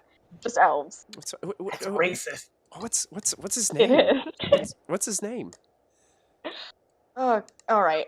So that one is Lachlan. The older fellow is his grandfather, uncle, something, whatever. Molfin. He's kind of a creep. Stay away from him. Molfin's a creep. He looks really familiar. Does he? He does. I mean, familiar. How? Familiar, like you remember a long time ago when my uncle came to visit? Kind of. He looks like my uncle. Don't you remember? Was your uncle that short? Yeah, he was a lot shorter than us. Okay. Gramps, are they saying you're short? I think you're a pretty nice height. I like to think of myself as about an average-sized adult male. Above average, for your age. Well, I hadn't seen him in forever. I mean, I think that's him. I mean, he's definitely got a very big family, so you never know. The other one, the last one, that's Callista. She's amazing. She turns into like a bear and stuff. She's really cool and really fun. And there's usually one other, but well, I mean, that people have business and things. Yeah. People have issues. That's for sure. Issues. Issues. Just like, deities choosing them or whatever, messiahs, it's a thing. Oh. Well, I see that you Did the guys have been party okay. mention that too? Like, I know. Should I not have mentioned? Or wait. Well, no, I don't know. I don't think. Did the party ever tell Molfin that, or I can't remember from last week. Does the whole party know or think it's the Raven Queen? That's something I to do think we with all this, kind or? of. I think we kind of You guessed guys that can because of all the ravens. You guys can all make an intelligence check if you'd like to, all 4 of you. Okay. Right? I thought we But, did already, though. Oh yeah, Diana knew I that it can't. was I can't I remember. think we made like I remember- religion checks and things like that. You guys can just make an intelligence check. I'm gonna burn my inspiration on this one. All right, inspiration coming from Molfin. Yeah, 24. You probably didn't even need to burn it on that roll. That was a good one. Lachlan, you don't really. Even with all the ravens around, you're still kind of like, When's he coming back from the store? Yeah. Molfin, Callista, Diana, you guys have the feeling it has something to do with. Well, Callista, it's more so you feel like it had something to do with that raven the whole time, but you're not 100% sure it was the Raven Queen. Right. Molfin and Diana, you have a feeling it was this entity called the Raven Queen, who's basically the ruler of the Shadowfell. Basically, a deity of making sure that the dead get to their next destination. Their souls arrive where they're supposed to go. And they're always led there by a raven. A raven actually takes them to their destination. That's why she's called the Raven Queen. Molfin, with that intelligence check, you actually believe that Moby was pulled into the Shadowfell. And you feel like that's where he is right now. But Diana, Christmas lights relevant. I don't want to jump in, but I remember Diana nat 20'd on a religion check for whether or not people can be for like I think whether people can be chosen by deities. So does she like think Moby was like okay? Yeah. I just wanted to double check. I didn't want you to be believe inaccurate. He was chosen by the Raven Queen, and his disappearance kind of makes you put the puzzle pieces together that it has something to do with that. Yeah. Cool. So what you've missed, I guess a lot has happened in the time since you went away. Oh, trust me, I've heard all about it on my trip. I ran into this dwarf in Nightstone who told me about all this drama that happened in Nightstone, about they got attacked by these cloud giants and all these boulders came flying out of the sky and just kind of just mutilating the whole place. It was in shambles when I got there. They said the last they saw you guys were running off after some tower and floating on a cloud in the sky.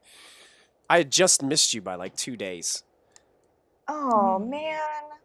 That sucks. Yeah, tell me about it. 2 days. So I went chasing up north. I found a caravan to hook up to. Oh my goodness, the halflings! And she looks over there and she doesn't see the halflings anymore. She just sees like these tracks that kind of like lead off.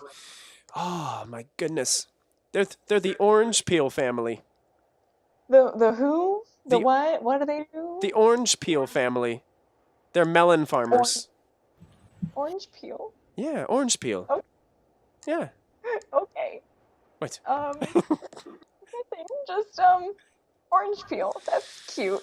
Oh yeah, and do we need that? Well, they've been traveling with me. See, I kept them safe. See, while we were traveling on the caravan, traveling on the caravan north. Our caravan got attacked by a group of frost giants. Luckily, we were able to escape. I grabbed them as we were traveling. I grabbed them and pulled them into the woods, and I was able to guide them a little ways. But then this band of orcs picked us up and captured us, and we ended up here. The frost giants? The frost giants? What about the frost giants? Where did they Gruesome, appear? gruesome people. Where did they appear? Where'd they come from? You Huh. know? It was in the middle of the night when they stormed the caravan. They just started tipping over the wagons and raiding through all of our gear. How far down the road? Miles and miles. It's been quite a distance. Probably someplace Okay. just north of Waterdeep. All right. Waterdeep. Okay. Well, gosh, it's been great seeing you. Are you? Oh, I mean, yes, it's been great seeing you. Oh, and Are that you brings me to going? I totally forgot the whole reason I was supposed to find you here. She reaches down Right. into her kind of like kind of this interesting attire that she's wearing. She's got like this sash that's kind of like tied around her. Probably she seems like she might be a little bit cold for, being out here in such winter weather, but it doesn't seem to be bothering her that much. Reaches out and pulls out this envelope that she has, and she's like, "Oh, here. I've been sent to give you this." I take it. Okay. And do you want me to open it now, Ashlyn? Yes, it's from your mother. Okay, we're gonna wait, and I'm gonna put it in my pocket. And that'll be a good place for us to take a break this evening. I'm sorry, I didn't mean to talk so much. Awesome. Cool. Yeah. We miss you, Sarah. I know. Yeah, it's really hard to play somebody else. Moby who? So yeah, we do miss you, Sarah. But those of you that are tuning in tonight, thank you guys so much for tuning in to episode 22 here of Storm King's Thunder at Proficiency Bonus. My name is Michael, the Dungeon Master tonight. We got a wonderful cast for you running through this campaign. So if you haven't got a chance to check out our previous episodes, make sure you go subscribe to our YouTube channel and check out from episode 1 all the way up to this point to catch up on our party shenanigans thus far. And make sure if you haven't already followed the channel on Twitch here, make sure you click on that follow button so you can be notified when we go live. We're going to go ahead and take a short break right now, but make sure you stick around. In about 5 to 7 minutes, we'll be back to see what transpires next with our group of adventurers after setting this new character, Ashlyn, free from the hostage situation with these orcs. So we'll be back in just a minute. Stick with us. We'll be right back. Yay.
Well, welcome back, everybody. So glad that you're tuning in tonight to episode 22 of Storm King's Thunder right here at Proficiency Bonus. My name is Michael, the Dungeon Master for tonight, and we're going to pick right up into our adventure where we left off.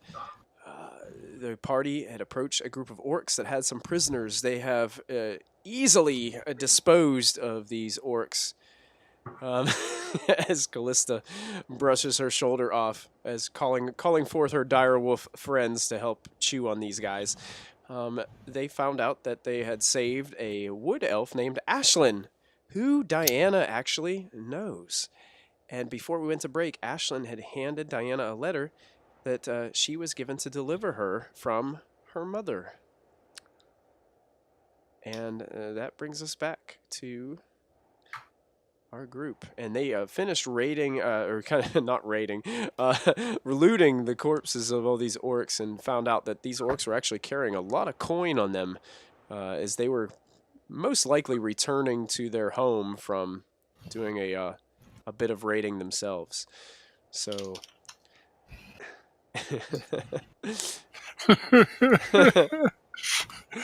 Math and loot view checks out. Nice. Quick question for the group. I'm trying to do the math out to make it easy for people. Are we splitting this? And if so, how many ways? I'd say we just keep it in the party funds for now. Mm-hmm. That way we have it. So putting it in the bag of holding? Yeah. With the thief. Well, you But gave treasure that to hunter. him. That's. Get it right, or I can hold it if you don't want to, but I clutch the bag of holding in my chest. Malfa just pats the vest where the dagger's hidden. okay. Callista's already keeping a close eye on Lachlan since Moby left, so she's not that worried. Yeah. Sure. I trust him.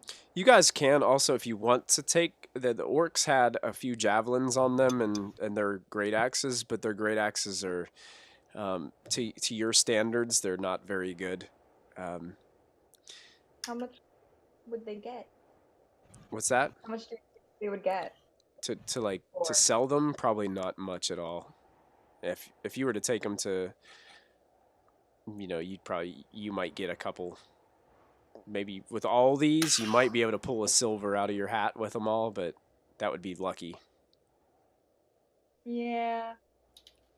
I don't think we should bother with weapons.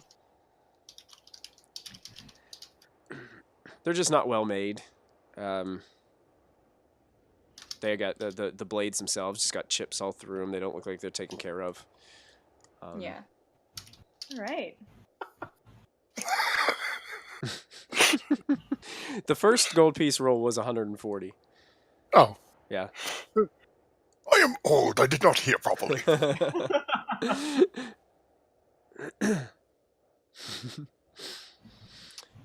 So yeah, it's up to you guys what you would like to do at this point. You guys have kind of looted this area. It's the I'm gonna give everybody the total so everyone knows. Okay. 40.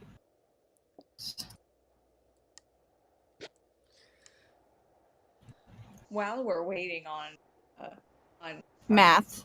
yeah, while we're doing math, does anyone have a map? Does anybody know if there's a town further up here? Asking the party. One would assume if you follow the road southwards, we'd come across another town. We don't have a map. Ashlyn kind of pipes up and she's like, "Oh, of course there's a town. It's a few days southwest of us, but there's a small town of Hundlestone. I just came through. I mean, I could hear folks in the distance at Hundlestone. I mean, I've been there before.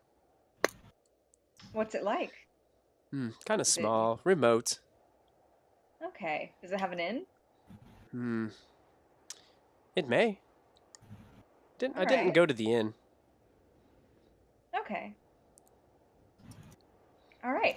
Well, I don't know if you guys would want to journey on a little bit further, but then not much longer and just take a rest because I It's don't know about you guys, but I'm really winded.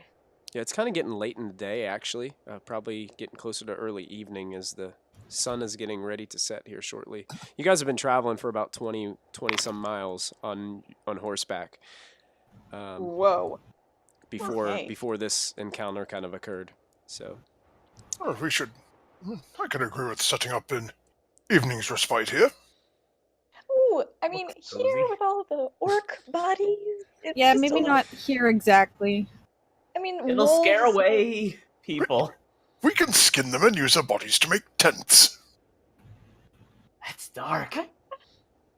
Guys, I'll Moby's like been it. gone less than 24 hours. Do we really need to? We need to find a way to draw the attention of this being that has drawn him to the extraplanar realms.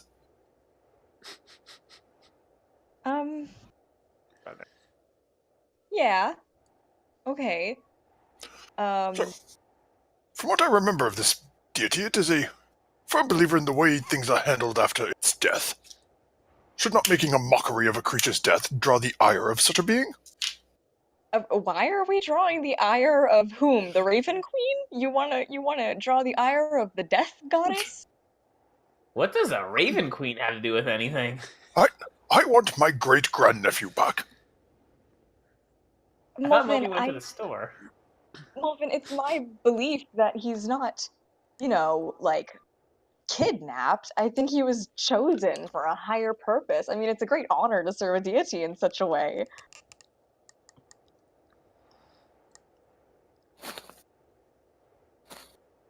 Chosen, you say, but chosen by who? Who gives that By person the right to choose him? the fact that they're a goddess and we're not. Molfen, We're I kind of mean- just people. You're setting up a softball for him. Molfen, I know you want Moby back, but we have to trust him and trust that he'll find his way back to us. I don't think he's gone forever. You want me to trust the bloody fool who jumped off a tower and nearly drowned in a moat?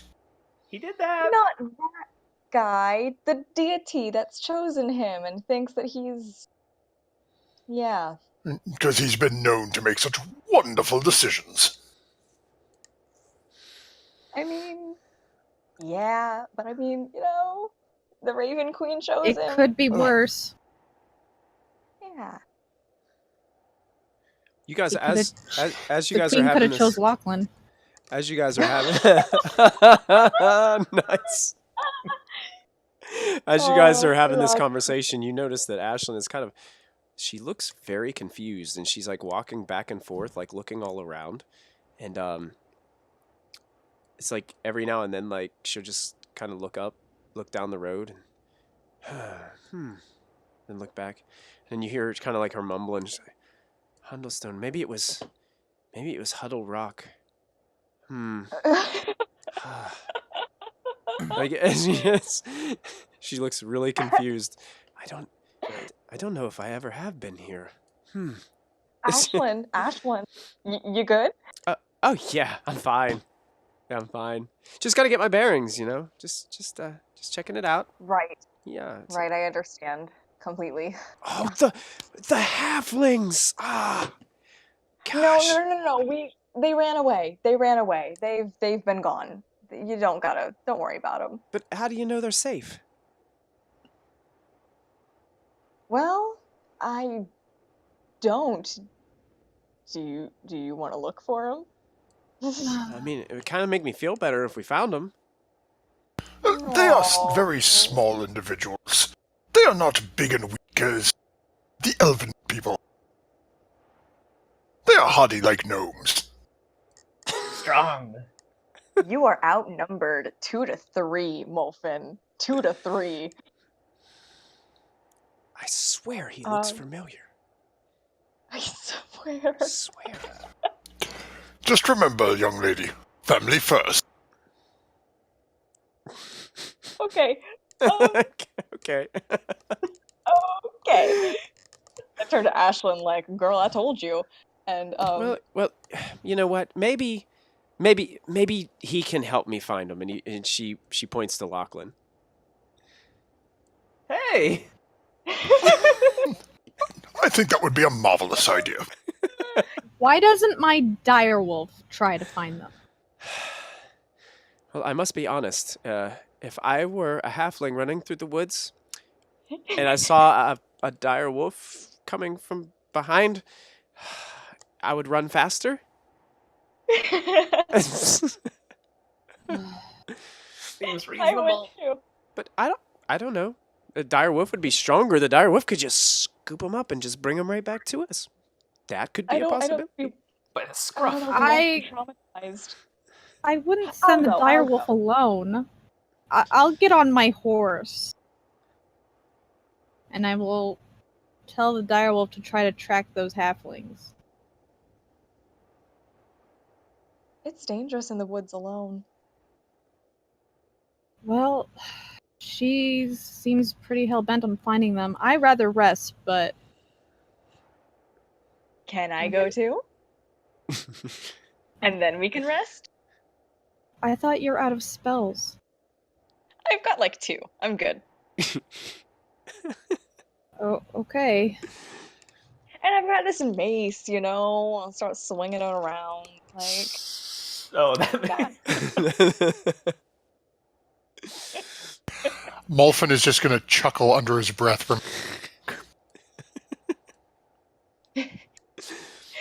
For all the brutality that mace brings. does not bring a lot of damage. foam hammer. Molfin will just stand and wave. Have fun storming the castle. We'll be here when you return. Alright, so are we off? Is Ashlyn going with us? Or do you want to stick around here? Direwolf can't find them. Oh. They have advantage, and he still can't find them. Actually, you know what? That is enough. Oh, shit.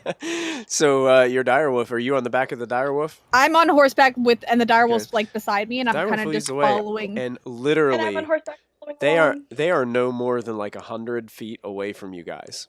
Oh, okay. It seems that they got tired, they got exhausted and needed to take a break. So you actually go forward, and they're kind of like hiding behind this this tree that's just like laying down in the snow. You see You that guys there's. okay? Oh, wait, who's there? Oh. Oh. Okay. It's you. Sorry, we just had a lot going on recently. Yeah. Can you guys walk? We We're can. gonna regroup. My father might need some help, but we should be okay. Can I try to put the older guy on the direwolf so he doesn't have to walk? Yeah, he's a little hesitant as you're trying to hoist him up there. He's like, ah. He's gentle. It's okay. And he still looks a little bit. He's still looking cautiously as you kind of prop him up there on the direwolf. Yeah, you're able to get him up there. You can see that he's a much older halfling. He's got the wrinkled skin and the gray hair going on, and definitely looks like he has some trouble moving around.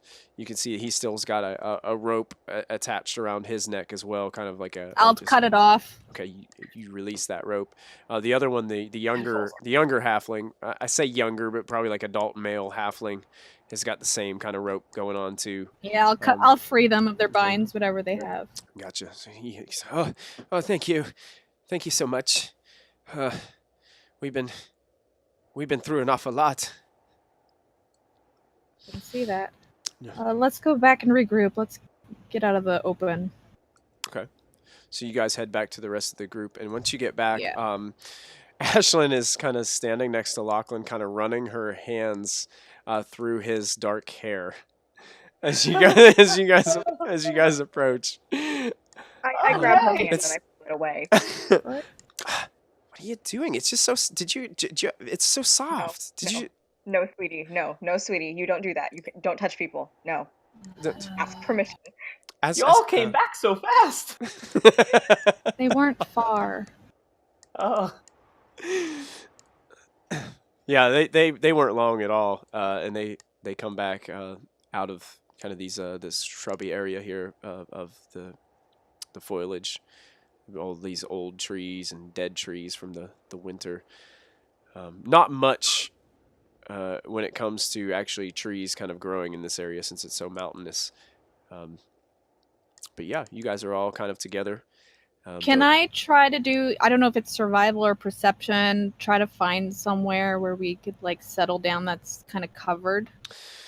Yeah. You know what? As much as you guys don't want to camp here because of the orc bodies lying around, this area tends to have the most when it comes to firewood and Okay. dead trees and stuff. As you get farther down the trail, you can see that it's really barren. It starts to come Okay. down the mountainside, but there's nothing really growing on this frigid, cold mountainside. Okay. Well, I guess we just set up here for now.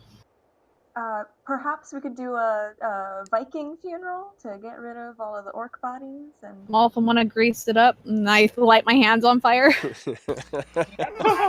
Mine. Certainly. Is anyone standing near any of the corpses? No, are you not guys really. are you guys kind of gonna pile them up into? Yeah. Okay. Pile them up. You guys are kind of I'll drag get them my up. wolf to like drag each of them into like a pile. As the wolf's like dragging one of them, the younger male halfling kind of kicks one of the bodies as it's going by, and kind of like has this like awful look on his face. That's what you get. Aww. Try to pile them up somewhat in a horizontal line. We can, if we're going to burn the bodies, might as well make a wall out of it. Wouldn't. Okay, sure. If we do it over by the trees, sort of, something we can hunker down behind, maybe not be quite as visible. Well, not right on the trees. Let's be smart about this.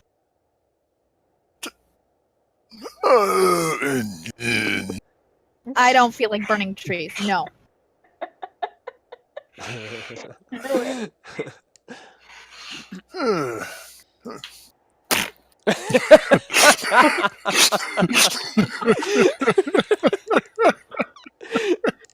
So there's a nice layer of grease on all of the orc bodies, and Callista, with her druid craft, ignites the grease onto fire, and you guys can smell the familiar smell of burning grease and flesh that you've gotten accustomed to over the last month, a little over a month of being a party and a group adventuring party together. This brings me back to Nightstone. No. Do we have any wall we could possibly... Oh man. So are you guys gonna make camp around the burning orc bodies? Is that your campfire for the night? I will Sing set my Kumbaya. All of you join hands in a circle around? No. That's a no. No bueno. This is awkward. Says the old Matt would have burnt the trees. New Matt tried to accidentally do it. Yeah, something about the druids, rangers in these parties don't want fall down. I don't know what it is. Yeah. So You can stop forest fires. you guys I could stop them. you guys see that Ashlyn is kind of off the trail, kind of setting up a tent down here. I'll go line up next to hers because Okay. elven tribal people got to stick together. Molfin's going to volunteer to take first watch. Okay. Excellent. We'll take. I'll take first watch with you. Okay. Who would like I'll to take second. take second? Okay. I guess that would leave Lachlan with the third watch. Plus Ash. So. Do we need 4 watches? I believe we do. So I guess Ashlyn will take the 4th watch as you guys kind of settle down. Ashlyn kind of has a bunch of gear with her. She has it's a bunch of winter blankets and things. She kind of walks up to each of you and says, "You guys are probably going to need these tonight." And she kind of hands you Thanks. some winter blankets. And as she hands the one to Lachlan, she kind of hands it and kind of pats him on the shoulder as well, and does one more run of the hands through the hair. Oh, it feels nice. Ah. She's like, these work well, but I always hear the body heat works even better. Oh my god. Start playing some Diana. Genuine. Like, We have 2 of them. Oh my god. As Ashlyn walks away, Molfen is going to sort of lean a little over to Lachlan. If need be, let me know. I can cast the darkness spell if you need a little privacy at some point this evening. I'm standing right beside you, and Callista's like, no. When did you get that? I'll give boy. you the hand signal, Gramps. So you guys take your time to set up camp. You guys are able to kind of salvage some of the wood from some of these dead trees that you find nearby. There's not a lot of them, but you're able to get salvage some firewood. Callista's able to get the fire going with some of her druid craft to keep everybody somewhat warm before it's time to lay down to rest for the evening. So go ahead, everybody who is taking a watch, go ahead and make a perception check for me.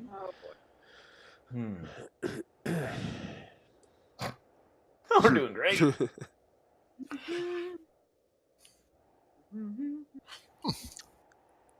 That's what my partner on watch does better than I did. Is my wolf still up? Or is he gone now?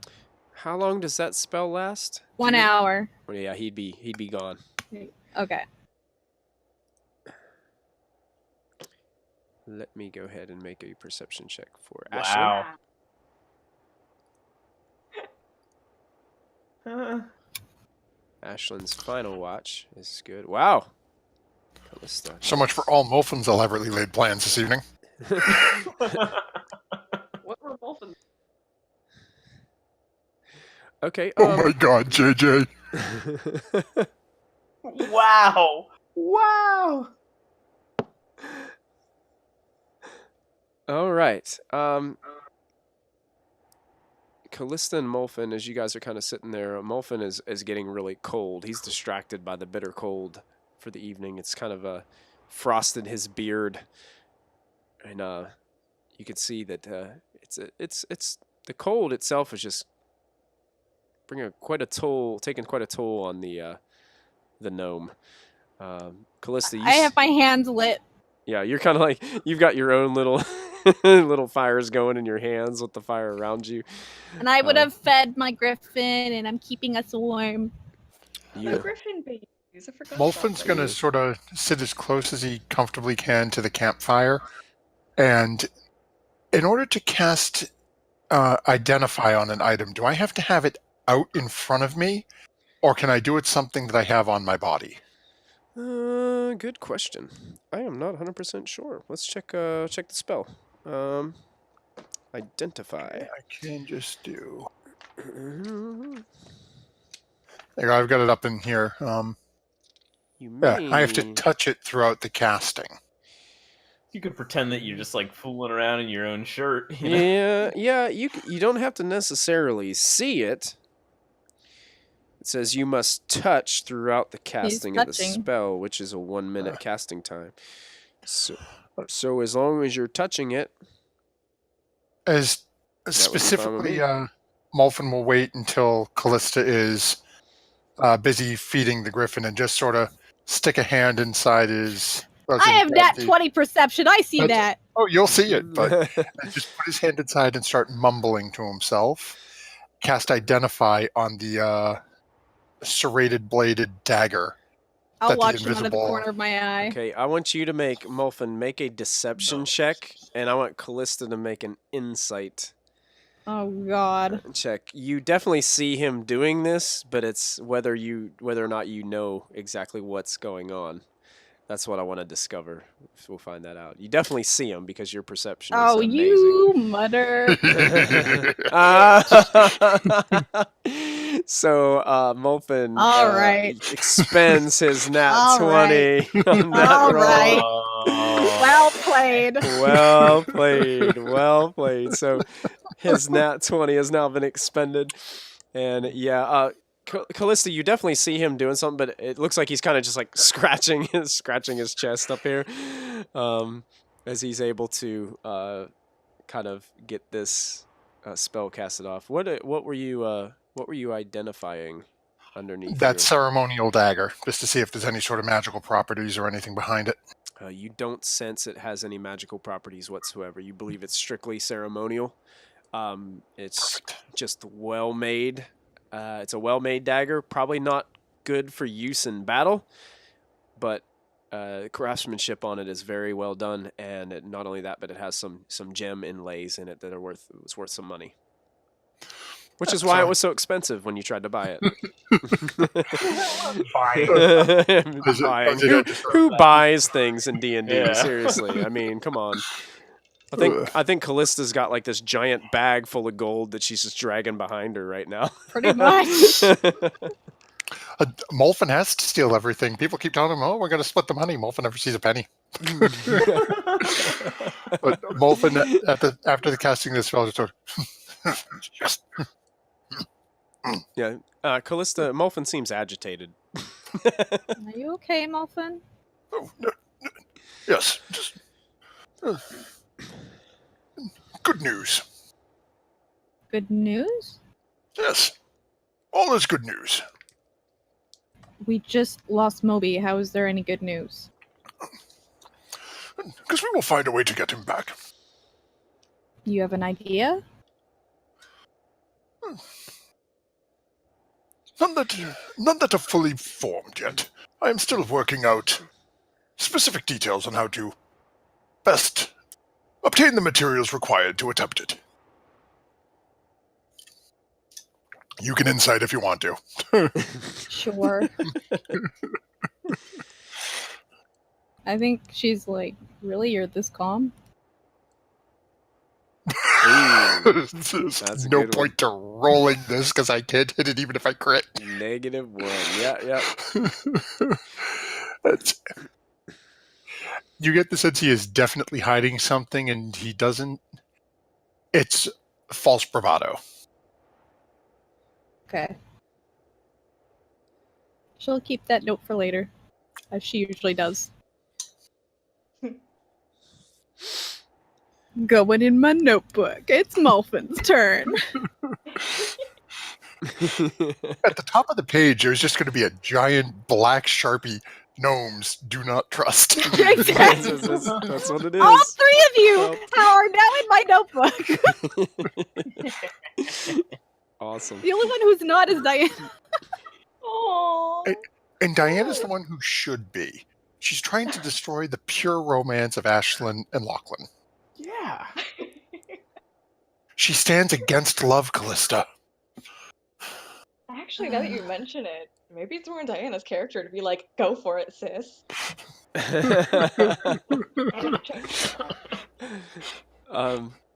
Callista, you hear the snapping of some twigs coming from behind you and Lachlan.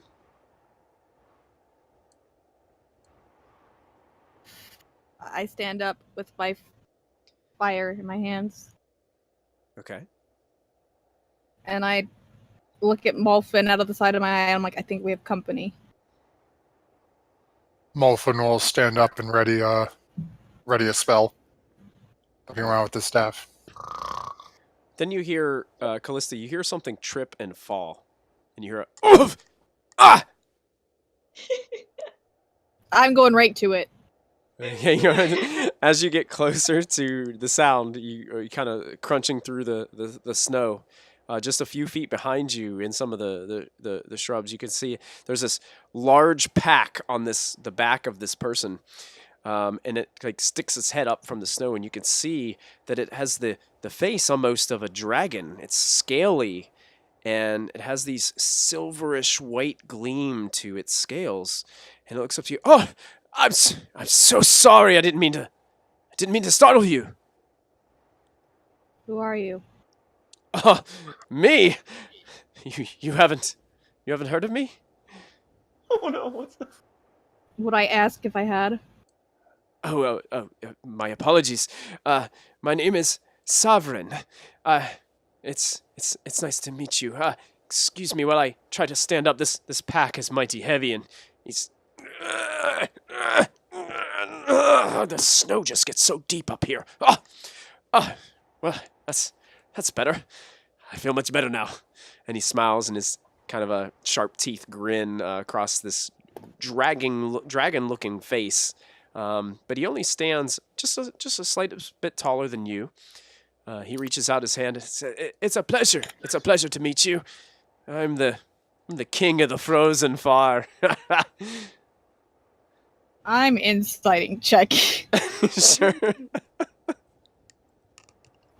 Oh, And how far from Callista is this person? Standing directly in front of her. Slowly gonna He- make his way. He is. You sense nothing but ego from this guy. Like, it's not malice, like, because he believes it himself, but he is just a very egotistical individual. Uh-huh. And he was trying to shake your hand, but he realized your hands are I on still have fire, my and he's like, flame, I'm he's- like, and and I'm he not snuffing it, he so. slowly pulls his hand back and just kind of nervously like shuffles his pack back over his shoulder a little bit. You can see that he has a longbow, kind of slung over with a quiver. Down off of his waist. He's wearing some kind of leather armors and some furs that he's kind of got on top of him. Even though he's, he doesn't necessarily have to keep himself 100% warm. His scaly kind of skin kind of resembles something. Would Callista have seen a dragonborn before in some of her travels before? I think so. She's traveled quite a bit. You may have seen a few dragonborn before, but they're kind of a rare race. Maybe not this coloring. Yeah, this but- coloring might be different. You're probably used to like a bronze color or a green. Right. But yeah, this guy he's a little different. Callista, are we having an issue here? I don't know. Are we? I don't. Are we? And he just like looks at all of you with a questioned look on his face. I'm sorry I didn't mean to sneak up. I didn't know what was going on here. There was this big bonfire burning over here, and I could smell this awful, terrible smell. It was kind of carried for a long way. But then I saw a nice warm campfire, so I thought I'd approach. Usually I'm a little bit quieter than I am here. I'm sorry. I didn't mean to startle you. Callista will begrudgingly snuff her flame. Then he's like, "Oh, yes. Once again, Sarvin." And he holds out his hand now that you've got your... She's not taking it, though. And then he slowly turns his hand towards Molfin. Sarvin. King of the Frozenfar. Morphin Zodnicabra does Wispindle greatest. There it is. At your service. He looks over at Callista, still smiling the same smile. What did he say? Just call him Molfin. Molfin. I can do that. Nice to meet you, Molfin. You're in the presence of greatness, my friend. Sure. I am standing near myself, so I suppose that would be accurate. Oh God, there's two of them. You know, There's two of everything. God damn. he puts a hand on Molfin's shoulder. He's like, "Do you know that I climbed the tallest peak in the spine of the world? I can't believe you haven't heard of me. How long have you been in the Icewind Dale?" Callista, how long have we been here? 2, 3 days, I believe. Less than a week. Oh, Okay, well, maybe then you hadn't heard of me, but, well... It has been quite a few days, so... Well, Are you maybe... a merchant, or... I see you have quite the background. Where are you coming from? Oh, I got done with I'm a guide, see? I was helping some others find their way home, and been coming past through here to kind of smell that awful stench. Kind of smelled like a mixture of corpses and grease. Well, pretty accurate. My great-grandnephew is not a very good cook. Aw. But I'll eat about anything. I mean, I'm not picky. What did you have for dinner? Oh no. Orcs cooked over an open grease fire. Oh, I don't know about orc. I hear they kind of taste bad, especially mixed with grease. They do. Grease makes everything go down easier. Ah, maybe. I'll let you handle that.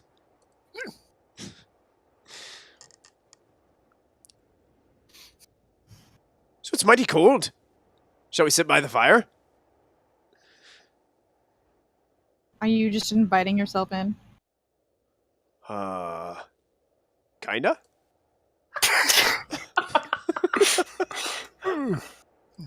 Muffin is just going to shake his head and start walking over towards the campfire again. I mean, It's like... I just figured, there's a fire over there. It'd be a lot warmer than standing here in the cold snow. Go. She just waves them like, just... Mulford is going to sit himself directly in front of the two tents with Diana and Ashlyn, so put himself between the strange newcomer and the... As you're walking over there, you see Ashlyn she does one of those things where she kind of sneaks out of her own tent and goes into Diana's tent. and she sits down right next to you, Diana, and she's like, oh, you gotta catch me up. It's been like so long since we've seen each other. I mean, you gotta tell me these stories. Where have you been? How'd you meet these people and all this stuff? Like, she's like totally going total teenage girl on you. Oh my god. There's a lot. There's a lot to get into in such a short night. And okay. So where did it all start? I guess it kind of starts like two or so years ago. I don't know. I left home like kind of like you did. Ended up joining this religious group, Ilmater. I worship Ilmater. We're kind of cool. It's very nice. He's very charitable and everything. He's like a good guy, And Oh. And yeah, am I supposed to be talking? Yeah. Okay. You can talk as much as you want to talk. Go ahead. I didn't know. I was like, okay. Anyways, and then I met these wonderful people. And I met them because my temple wanted to send me to be a peacemaker in this stone. And Callista was our guide, and Moby was there. He was helping be a peacemaker. You keep talking about this Moby character, but where is he now? Well, see, it's kind of complicated. We traveled together for a while, but then he was a paladin, and his deity called him to, or I think it was his deity. He never really mentioned his deity very much, but I'm going to assume he got called on a mission, and it's incredible. I mean, what an amazing opportunity! Like, please, if Ilmater called me to do something, like, of course I would go. Huh. Well, is he as cute as that Lachlan was? Was he as cute as Lachlan? I mean, my goodness. I mean,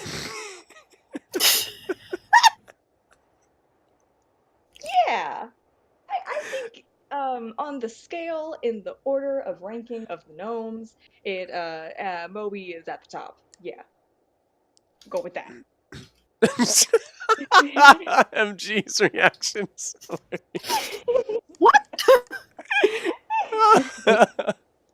Please tell me Molfin sitting right outside the tent is hearing this. Make a perception check, Molfin.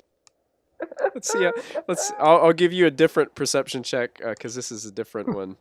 You're actually. Can we do a stealth check because we're like whispering and stuff? Ashland's not really like. It's kind of like girls going to camp and just talking. Yeah, Molfin hears this. Yeah, Molfin, you give yourself a.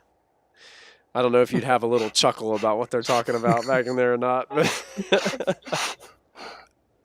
But Head marking off okay. And Diana and Ashland both seem to think Lachlan is cute. That was not the takeaway. Never the takeaway. Mr. Carrot Rope in chat says, "Didn't Moby get sucker punched and killed by a drunk farmer?" He sure did. Diana like cotton. It's funny. Yeah, so kind of Ashlyn and Diana are continuing to talk inside.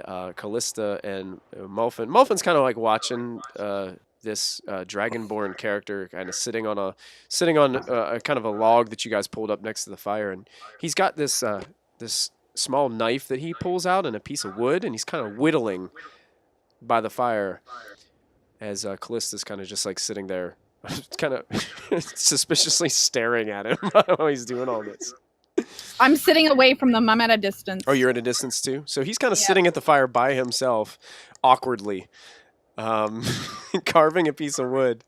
He just kind of eventually, like, he'll look up every once in a while and like look around and look back down and kind of continue to whittle. Eventually, your watch comes to an end, and I believe that Lachlan was taking second watch. Was I right? Third. You're third? Okay, so Diana, you would be the next watch. Eventually, Ashlyn, you guys kind of like talk yourselves to sleep, like, Oh my God.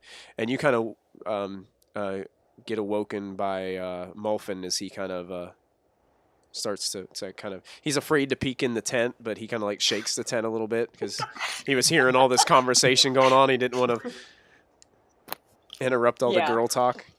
Okay. Hello. And I'll wake up and begin my watch.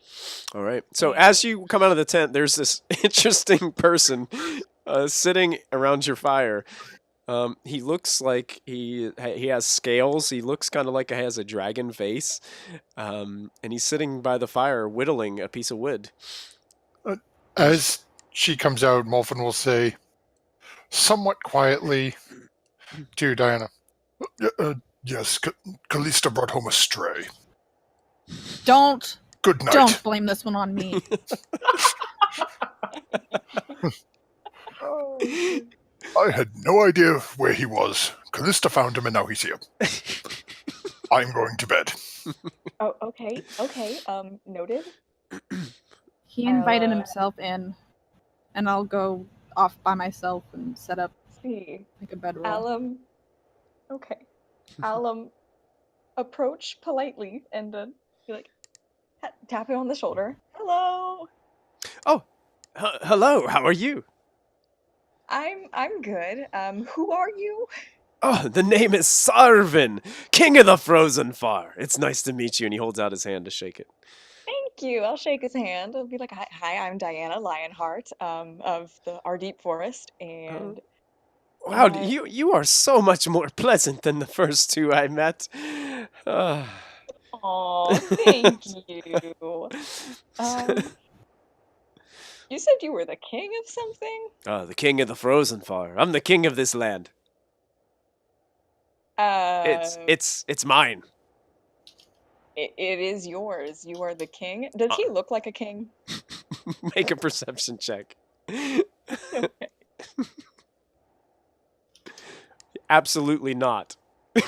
Absolutely. I pat him on the back. I'm like, that's really good for you. That's really good. Good for you. And I'll go sit down on the edge of the log. He looks at you. So he's just got this big smile on his face. He looks towards you and he's just like, did you know that I climbed the tallest peak in the spine of the world.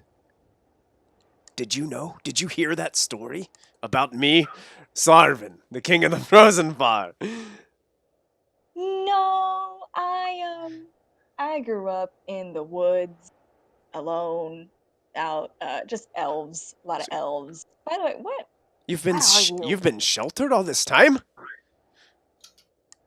I mean, I wouldn't call myself sheltered. I mean, I like, you know, I've traveled to town before with family and stuff. I've Oh, so been so you places. so you have a family? Yeah, it's Well, where are they? Are they here? no, no. Well, I mean, yeah, kind of, but no. My mother is still with with our tribe in our deep forest. Oh. A tribes member though. She I have another tribeswoman of mine. We found each other somehow, which was incredible coincidence. Um, and then there's Callista, Lachlan, Molfin, all of them. You know. Oh yeah, I met Molfin, and I guess it must have been Callista that I've already met. Yes, she's She, lovely. she didn't she didn't seem to appreciate the fact that I fell over there. You fell down? Are you hurt? Oh no, but I do it all Did the you hit time. your head? I've got clumsy feet. Okay, did you hit your head? Did you hit your head really hard? Like at any point in life? He Really hard? Because I have a friend that same thing happened to her. he kind of like starts like feeling his head. He's like, well, it does feel kind of lumpy over here, but I don't recall. Can you look at it for me? Does it look? I mean, Is I'll there do a medicine check. are there any scales missing right there? What do I see on my medicine he check? he looks perfectly fine. There's nothing wrong with him. Okay. You're okay. Oh, Um, thank goodness. Oh my goodness. Whew, do about you to- want to set up a bedroll and go to sleep? Oh, I've got my full rest. You have your full rest. Okay. Oh, yeah. Cool. I'm busy. I'm busy now working on this little whittling that I'm doing. All right, well you got that going on. All right, cool. I'll just be over here and I go and I move across the fire away from him. Okay. He just Uh, he just for the next time during your watch, like he's just kind of engaging in small talk with you the whole time. Like just kind of Okay. asking you about our deep forest and what it was like growing up there, and like he's a really talkative dragonborn. Like he I mean, basically Diana's very talkative, and so yeah, and you kind of chime in, and sometimes you find that he kind of interrupts you at times, like to get his words in. yeah, Because I hate that. it's like, and it's almost like he's one of those people that when you say something, he kind of turns it into something for himself. He kind of like tells you, Ooh, I hate well, one time when I was doing this, I went there and I took it. Yeah, he like just takes it some other way. Oh, Mr. man, One Up. is there anything I Yeah. can do to... Yeah, he's Alright. a Mr. One Up. That's exactly what he is, Lachlan. Oh, man. So after your watch comes to an end, you're kind of like backing away from the conversation. You're like, Ready to go. it's time to go. You got to get back to sleep, and he's still talking to you as he's whittling, and he basically you just turn around and walk away from him. He's still kind of talking to you as you walk away, and you go kind of knock on. Lachlan, do you have a tent? I don't think so. I'm probably snuggling with my horse or something. You're Yeah. muted, Lachlan, I think. Am I? No. I can hear you loud and clear. I've got him. There Yeah. you go. Okay, yeah. Lachlan is just like snuggled up with like 4 or 5 blankets in his bedroll next to his horse that's laying kind of like on the ground on the other side of like where the tents Skywalker. are. Yeah. It's like he's like snuggling all good. He's kind of comfortably sleeping. He's got himself snuggled up pretty good. You just hear the Dragonborn talking as Diana shakes you awake, Lachlan. Hey. My turn. Hi, wake up. There's a weird guy. Gramps, you mean? It's a weird guy. No, a different one. Oh. He's apparently Callista and Molfin found him and they just let him sit by the fire. He apparently does not want to go to sleep, which is just weird, but he thinks he's a king. He apparently climbed the tallest mountain in the world on his own. Yeah, just be delicate with him because we don't know like what's going on there. So just be nice and I'll see you in the morning. Bye. Okay. I'll get up and I'll wander over to the fire, checking this guy out. Yeah, as you approach, you can see a dragon-like looking humanoid individual sitting by the fire, and the glow, the gleam, kind of seems to glisten off his white and silver scales from the fire as he continues to carve this little piece of wood with a little knife. And he sees you approach, and he's like, well, hello there. Hello. My name is Sarvin, King of the Frozenfar. It's nice to meet you. And he holds out his hand. I take his hand. Lachlan the Legendary. It's a pleasure. Lachlan the Legendary. The Legendary. Where did you get such a title? Oh, it's everybody calls me that. I mean, I would have picked something a little more humble, but Why haven't I heard of this? I mean, I'm the king of these lands. I should have known if there was a legendary Lachlan in my neck of the woods. I'm actually more legendary in the south. We just came up here to save the day up here too. It's what I do. Okay, but I wish someone would have told me that they called in backup. My goodness. So you're legendary in the south, you say? Oh, I am, and soon to be legendary here. I'm already doing great deeds. Really? Yeah. Did you know that I saved the town of Bryn Shander from giants? You have? I stood at the gates and didn't let a single one through. Well, that's impressive. But do you know that I climbed the tallest mountain in the spine of the world? Did you know that? Well, now I do. Well, great. This is like a meeting of historical figures. Yes, we could talk all night long about our wonderful adventures.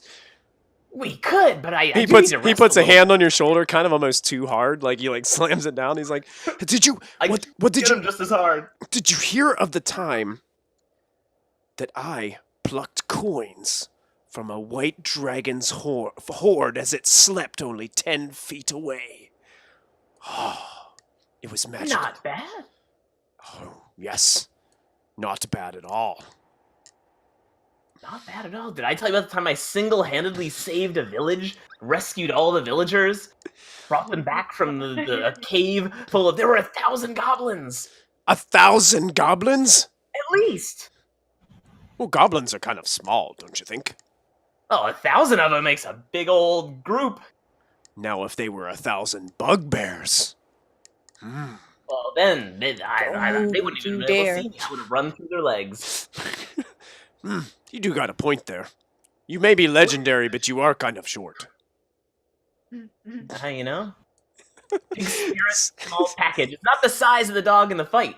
The size of the dog. So basically, for the next 2 hours, Lachlan and this Sarvin go back and forth, sharing how their tall tales get taller and taller as they keep on going, and eventually, it kind of reaches that time. And Lachlan, it's almost hard for you to pull away because every time you say something, he kind of tries to one-up you, and you try to take the upper hand. And it's kind of like you don't want to walk away and let him be the winner. Get the last word. Yeah, exactly. But you're starting to get kind of tired again, and it's Ashland's turn to take watch. So, well, Sarvin, great heroes need their rest. Oh, I hope our paths cross again. I'm sure it will. I'm sure it will. I'm not planning on going anywhere tonight, so I'll see you when you wake. Great. Go ahead and make an additional perception check for me, Lachlan, as you're getting ready to. Whoa. Wow.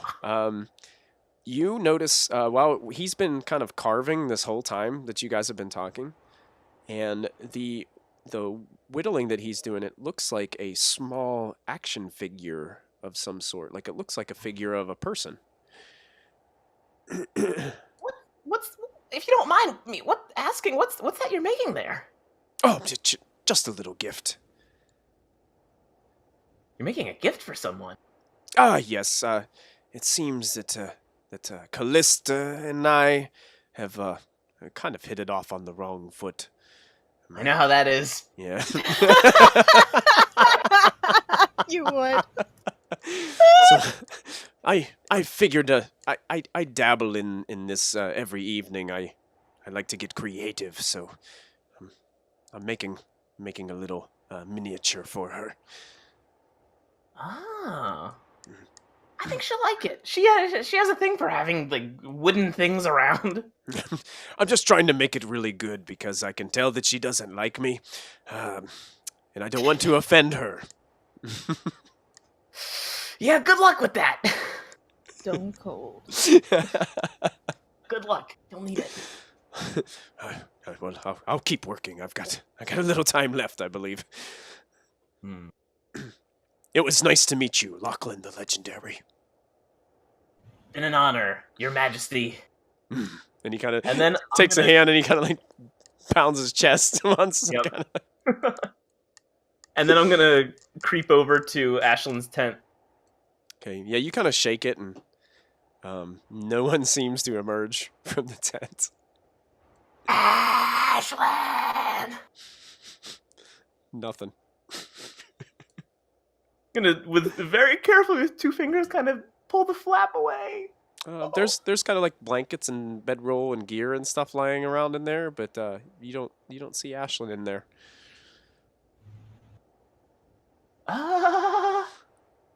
Did we lose our new friend already? I don't want to wake anybody up. Sarvin calls out, "Nah, she's in the next tent." Thanks. I figured Lachlan the Legendary would have known that. I was testing you. Ah. Good one. You And passed. then I'll go over to the other tent. All right. As you open up, you can see that Diana and Ashland are just totally passed out, just sleeping. I'm gonna kind of kick Ashland, like, Ashland, wake up. She just like, yeah. She wakes up, and looks at you. Oh, hi, Lachlan. Hey, God. your turn. My turn. Yeah. Oh, right. My turn for watch. Sorry. And she starts to get her kind of stuff ready, and she heads on out. And as she's walking out, she kind of brushes through your hair as she goes out, and she says, "Oh, and get some rest." Yeah, have you met the guy out there? The guy? What guy? Yeah, the guy. I point over to Sarvin. Sarvin. Oh, that guy. No, but I'll go introduce myself. Cool. He's great. He's a king, you know. He's a king? But he's really good at getting along with us common folk.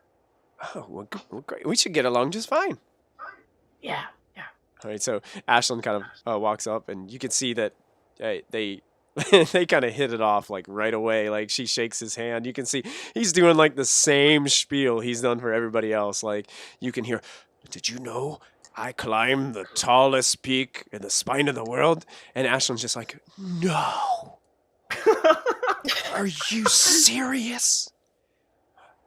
Well, how did you get all the way up there by yourself? I mean, did you have enough gear? Did you have enough? Oh my god!" And it's just like back and forth. Like she's just amazed by everything he says. And then you kind of drift back off to sleep. Yeah. And with two strangers watching over us. Yeah, exactly. Morning quickly comes, and you guys are all awoken by the brightness of the sun as it kind of is really strong on this side of the mountain. And you I'll guys put my hood up. And you guys all start to awaken. Callista puts her hood up. what else are the rest of you going to be doing here? Molfin's working with the seeing stones. Okay. Oh, I would and like to take. before he does that, checks the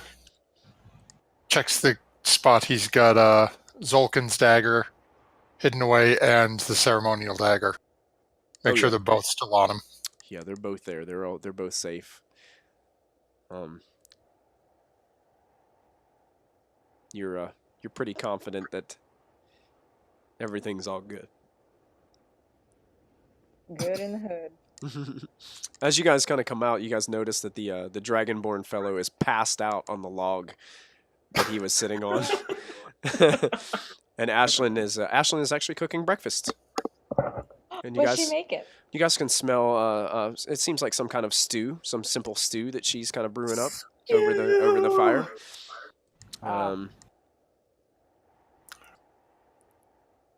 Molfin just sort of leans his head around. How many horses do we have? there are 4 riding horses that are kind of resting around the area. We have griffins in the party, and we know how they feel about horse. They're still babies, and I've been feeding mine, so. They've feeding mine as well. I been haven't training them to be experimented okay with rations, right? Oh, that's so sad. We need to get them like some prime meat. There seems to be a dragonborn fellow over there, some dragon creature. They are not going to eat people, especially not sleeping people. Would you rather somebody be awake when you eat them? I mean, really, Diana. I don't like this conversation. I don't. Ashlyn's like, "Good morning, everybody. Good morning, Ashley. Breakfast is almost ready. Yay! Did you guys meet Sarvin? Do you guys know he's a king? Yeah. Yes, A we good do. one, a just one. He It's told all me ego. he told me a lot of awesome stories. I'm sure he did. Oh, I bet he did. Did he tell you about me? No, he didn't. Oh. Okay. What should he have told me about you, Lachlan? Oh, don't worry about it. I sort of slink off.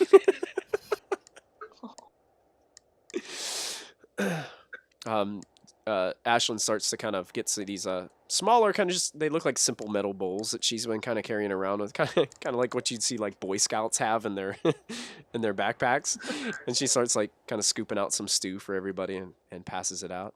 It actually smells really good.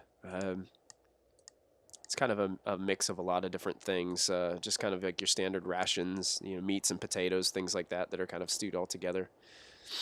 I'll share mine with Cleo. Okay. Oh, I share mine with my baby too. As Ashlyn hands Molfin a bowl. Lachlan, you should really settle down. Find yourself a nice young lady. Eligible to be around single. Ashlyn kind of perks up a little bit listening to this, but she doesn't really respond. She just kind of like slinks a little closer to the conversation just to hear every word that's being said. The stew is so good. She kind of gives Lachlan a double helping. she's getting the scoop. Growing boy. I mean, she can cook. Well, when To hear we're that done, we conversation- should head out soon. Probably correct, Calista. And you hear all of a sudden the snoring kind of come to an end. That's something smells delicious. Good. Good morning, everyone. Good morning. Good morning, Diana. It's good to see you again. And he kind of gets up and he helps himself to some stew. He just he invites one. He starts like drinking it right out of the bowl. He just like tips up. The worst roommate ever. It's like slopping out of the sides of his mouth and everything as he's like, "Oh, this is delicious." And I kind of like licks the edge of his mouth, his lips area. And I would like to share a look with Callista. Oh yeah.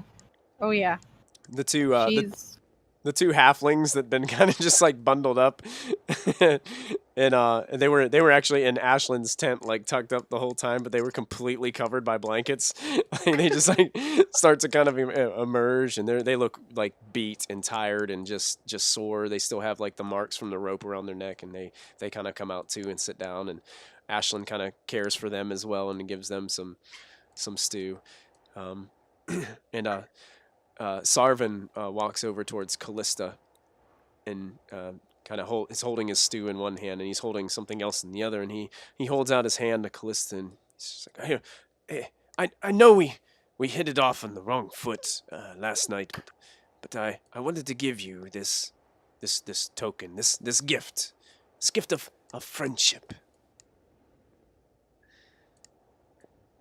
I'm What watching. does it look like? As you see, it looks like a it's kind of cool because it looks like a Dungeons and Dragons miniature that he carved out of wood, and it looks exactly like you.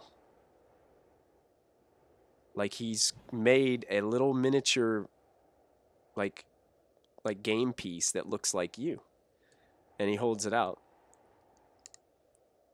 It's just a skill I have. I'll take I would it. be worried about something. He seems pleased. He smiles.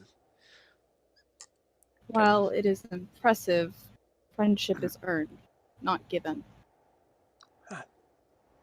Ruthless. This is merely a token. Merely a token. Okay. Thank you. What? Careful about tokens. Can I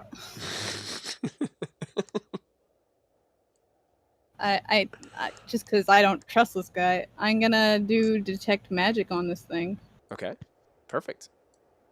So, do you kind of do it like right there in front of him, or are you kind of walking away a little bit? And I'll walk away. okay, so you kind of walk away and start like kind of hovering your other hand over it and start reciting these incantations.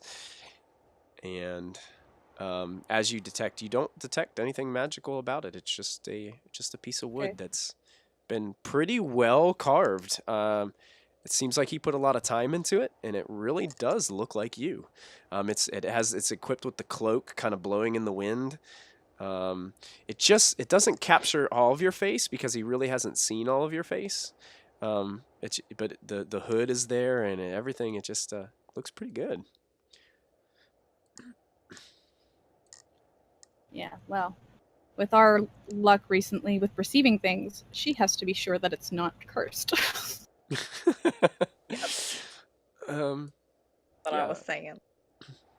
You don't get the vibe that it is, but he kind of like looks at all of you and says, "Well, where are you said you were going? Where are all of you headed?" South. South. Yep.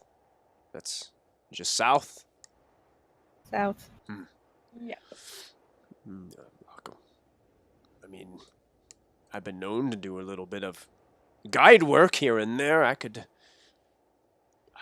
guide you safely south if you wish to have. That's my job. Some company. It's your job?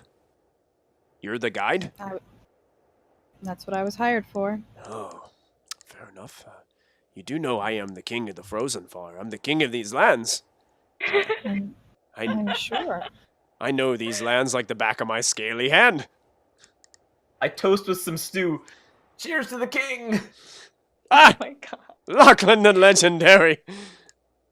Oh my god. That Lachlan friend of yours is quite a nice fellow. He's done many great deeds. They come. That's pushing it, sure. They come just short of my great deeds, but I guess he's a big deal in the South, so I trust him.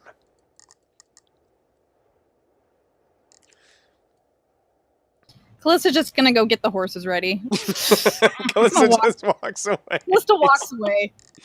Oh, well, at least she liked the figurine. And he kind of walks away a little bit back towards the fire and Just kind of gets things, gets his own things ready. Gets this ginormous pack that he has and starts like kind of putting it on. And looks towards Lachlan. I know. She said she's a guide, but I was kind of headed south myself. Do you mind if I don't know, can I just wouldn't mind walking with you guys for a little while if you didn't mind.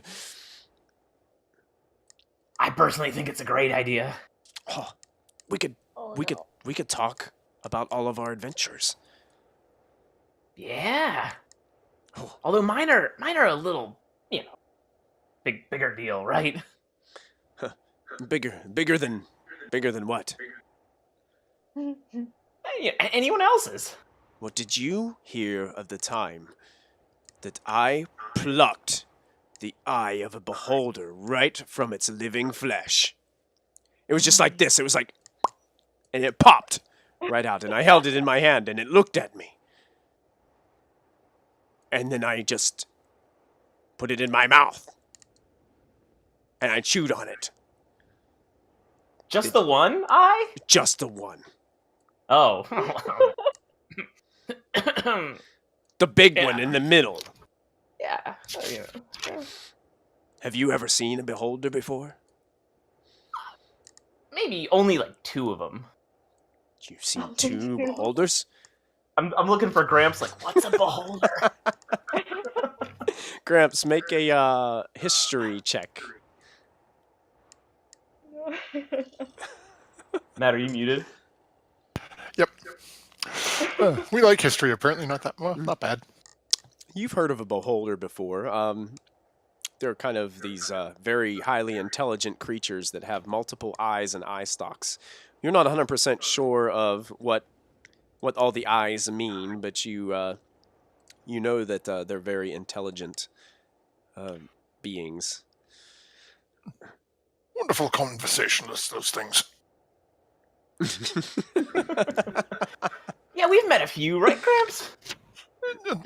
We try not to keep them around. They're a little odd and tend to scare off the young ladies over having breakfast, but wonderful to chat with. Diana's like, what are you talking about? Who gets scared? Who? Molphin is specifically waiting for this guy to turn to look back at Lachlan and look over at Lachlan like, Yeah.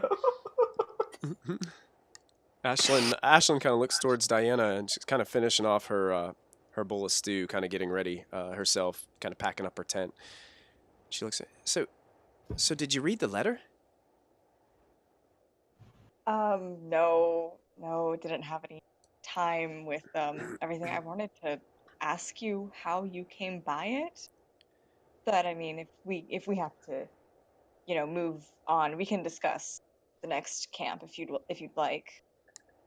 But Well, it's important to me to know how you got this. Well, your mother actually hand-delivered it to the monastery. She said it was urgent, and she said that I needed to bring it to you, and the monastery agreed that it was time for me to venture on with a task that would test my abilities. So they sent me, and here I am. How long ago was this? It was urgent, but how long ago? Well, it was a while ago.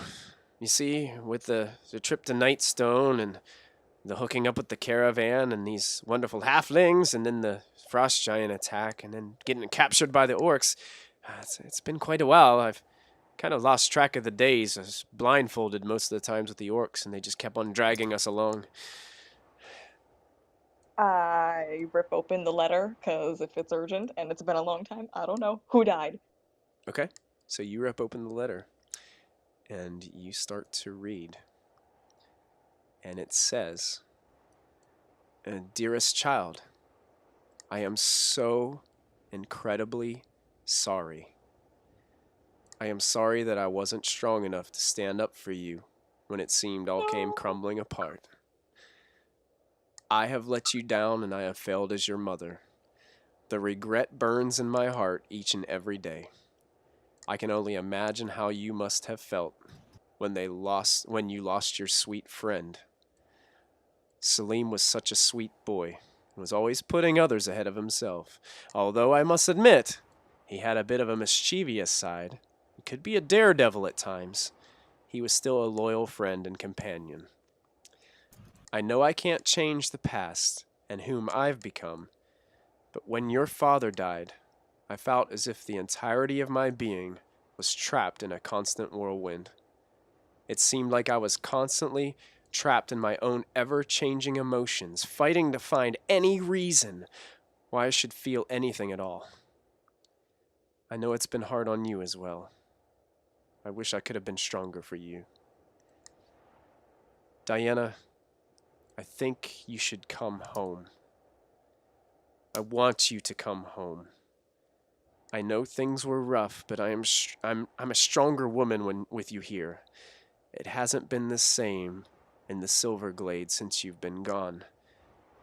My nightmares grow heavy, and the forest around us feels like it's tightening its grip. Diana, I miss you. I love you. Come home. With the greatest love, Adriel Lionheart. Adriel. Yeah. Excuse me.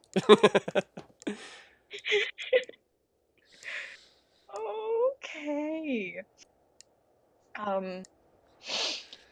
I close the letter, pull it back up, and put it in my coat, and I just try to wipe away the tears that are there. Ashley, we all see that? And, were you kind of standing around everybody? You really didn't walk away from everybody. You just kind of ripped it open and I guess I didn't. yeah. So yeah, you guys kind of all saw this happen, and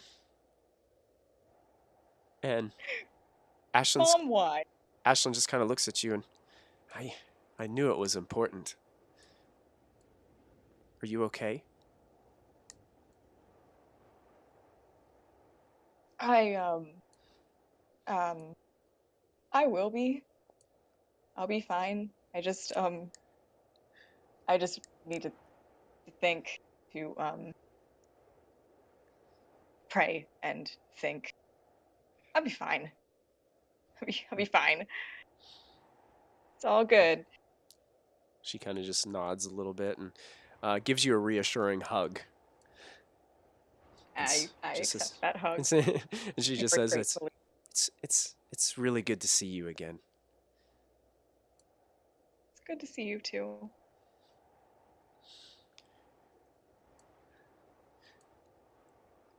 Did you know I hauled this backpack completely up that mountain to the spine of the world? I needed no help whatsoever. Oh my god. That's what you guys hear as he's like putting his backpack on and kind of getting ready. Oh, wait, you guys all have horses.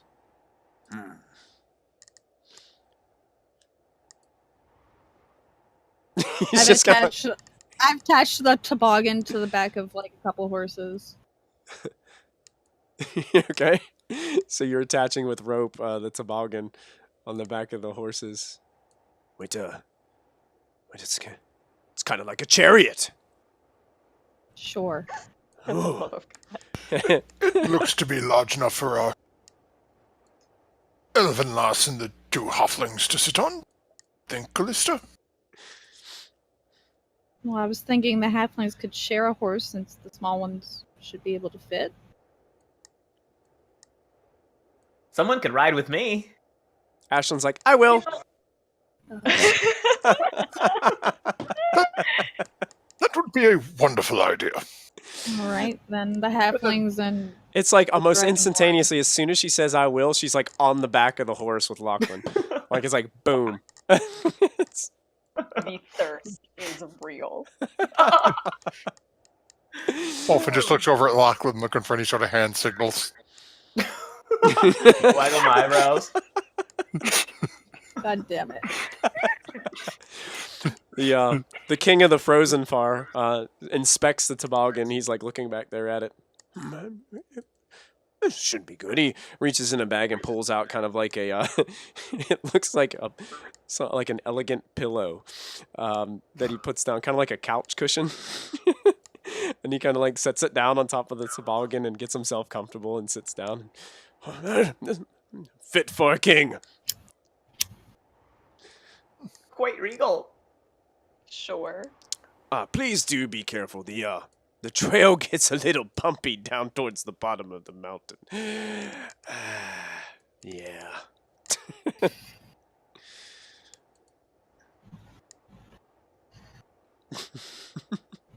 You guys are just all kind of getting on top of you, getting on the saddles Callista's of your already horse. on the horse waiting for everybody, Okay. basically. Okay. I'm on my horse with my letter. Whose horses are the toboggan attached to? Probably mine, and whoever else's wants it. I'll take him. Oh, Wolfen is gonna Okay, take yeah, him. mine and Mulf. Callista and Wolfen have the toboggan strapped to the horses. So Callista, yours and Wolfen's horses are going to have to kind of keep a steady gait Yeah. together. Yeah. Yeah. If they don't, there's a good chance that you guys could pull the toboggan to one side or the other side of the road, causing a little rough ride for our friend, the king of the Frozenfar. Oh no. He's gonna get pranked. And Diana, you get time to kind of catch your breath for just a moment, and you kind of get yourself saddled up in the horse, and you just catch a kind of like a visual image of the last time that you saw your mother. And the next thing you guys all hear are the familiar sounds of the riding horse's hooves as they gallop on the icy trail. And that's where we're going to end tonight's episode. Yay! Whew.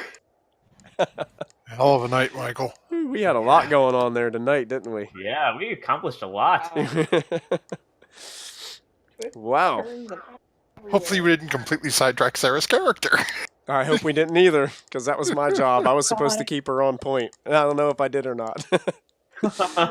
So, Sarah, if you're watching, you're probably going to watch this episode. I'm sorry if I ruined all your future roleplay, and now you have to change your whole personality because of me. I'm sorry. He's even more sorry that he introduced a new love interest in law. So those of you on Twitch tonight, thank you guys so much for tuning in. Yay. The whole party is going to get some DM's inspiration. So go ahead and add that to your sheets.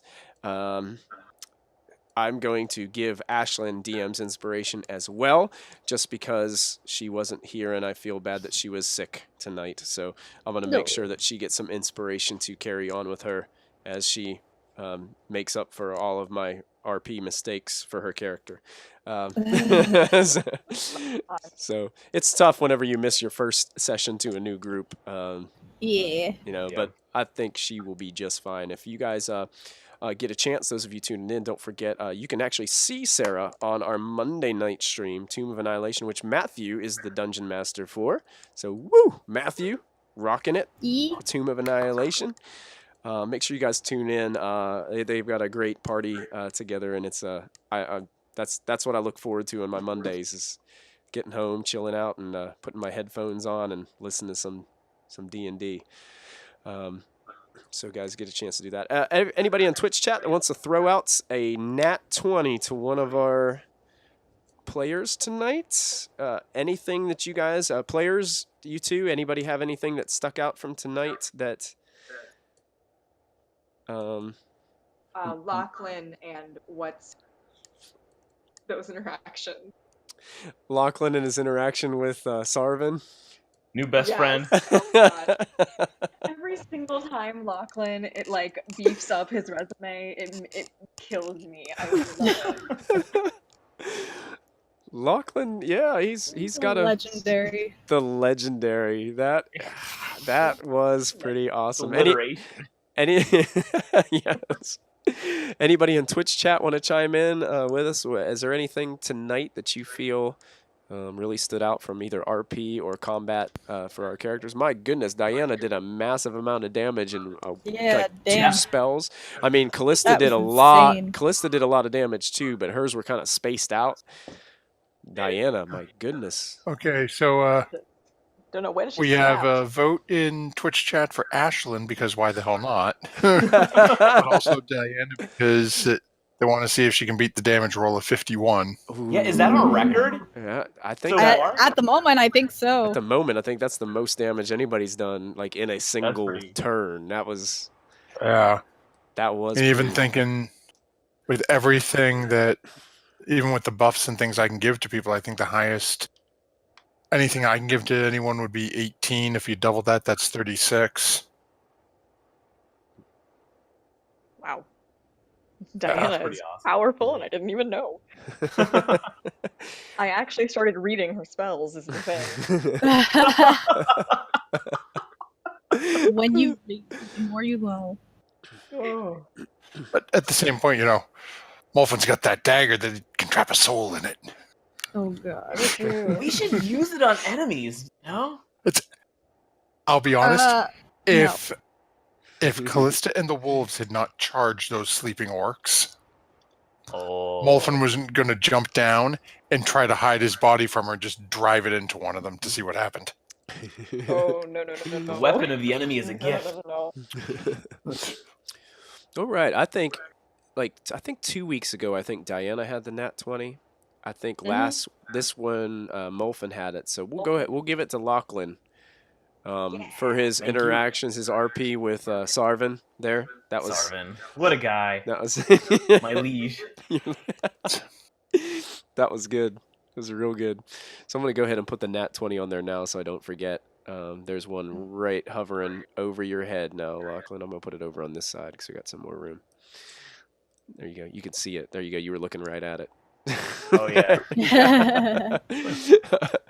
Awesome. I just watched it pop up and sit on the side of his head over here for a minute, and then just boom. It just went, ooh, just teleported over as he was like watching it. He's got I like, pointed to the wrong one. I get my left and right confused all the time. Yeah, it's hard on the cameras. They keep looking. Hey, there you go. Now you're pointing right at it in Twitch. That's actually Yeah. pretty cool looking. well, thank you all once again for tuning in tonight to our episode of Storm King's Thunder. We're here every Friday for the most part. If for some reason we're not, we usually have kind of like a one-shot planned or something going on. But we will be here through this month, probably through all of February. So make sure you come and check us out again. If you didn't get a chance to follow us, make sure you click the follow button. Subscribe if you choose to support us that way. That'd be great. You can catch this episode on YouTube, and you can subscribe to us there as well. So anybody want to make any other announcements before we go off the air for this evening? Got any Just my insight check. insight check on Inside check on Mondays. Yeah. on Mondays? Insight check On Twitch and YouTube. Twitch and YouTube. Christy plays a character in that campaign as well, so you guys can go check her out with Insight Check, and make sure you go to their Twitch channel and follow them there as well. Zos, anything Thank going you, on? too, Clappity. I got my driver's license. So Hey! that's cool. Oh, right. Zos has her Independent driver's license. All the way from independent. Okay, no one knows that. Yes. That was my jam. Child. I'm old. I'm getting there. I am old. But yeah, thank you to all our viewers tonight. Kloppity. I saw a bunch of people just kind of hanging out and chilling with us tonight. So thank you guys all so much for hanging out, Mr. Carrot Rope. This is Orc Word. Josh was here for a while. Thank you guys so much for tuning in and checking out the stream. We always love you guys jumping in and chatting with us, supporting the channel as well. Don't forget Tomb of Annihilation on Mondays. MG. Hashtag Moby lives. Hashtag Moby lives. Hashtag the undead Moby. Well, you guys have a great night. Thank you guys so much for tuning in. And don't forget, whatever challenges you face this week, no matter what it is, don't forget to add your proficiency bonus. We'll see you guys later. Have a good night. We love you. Bye.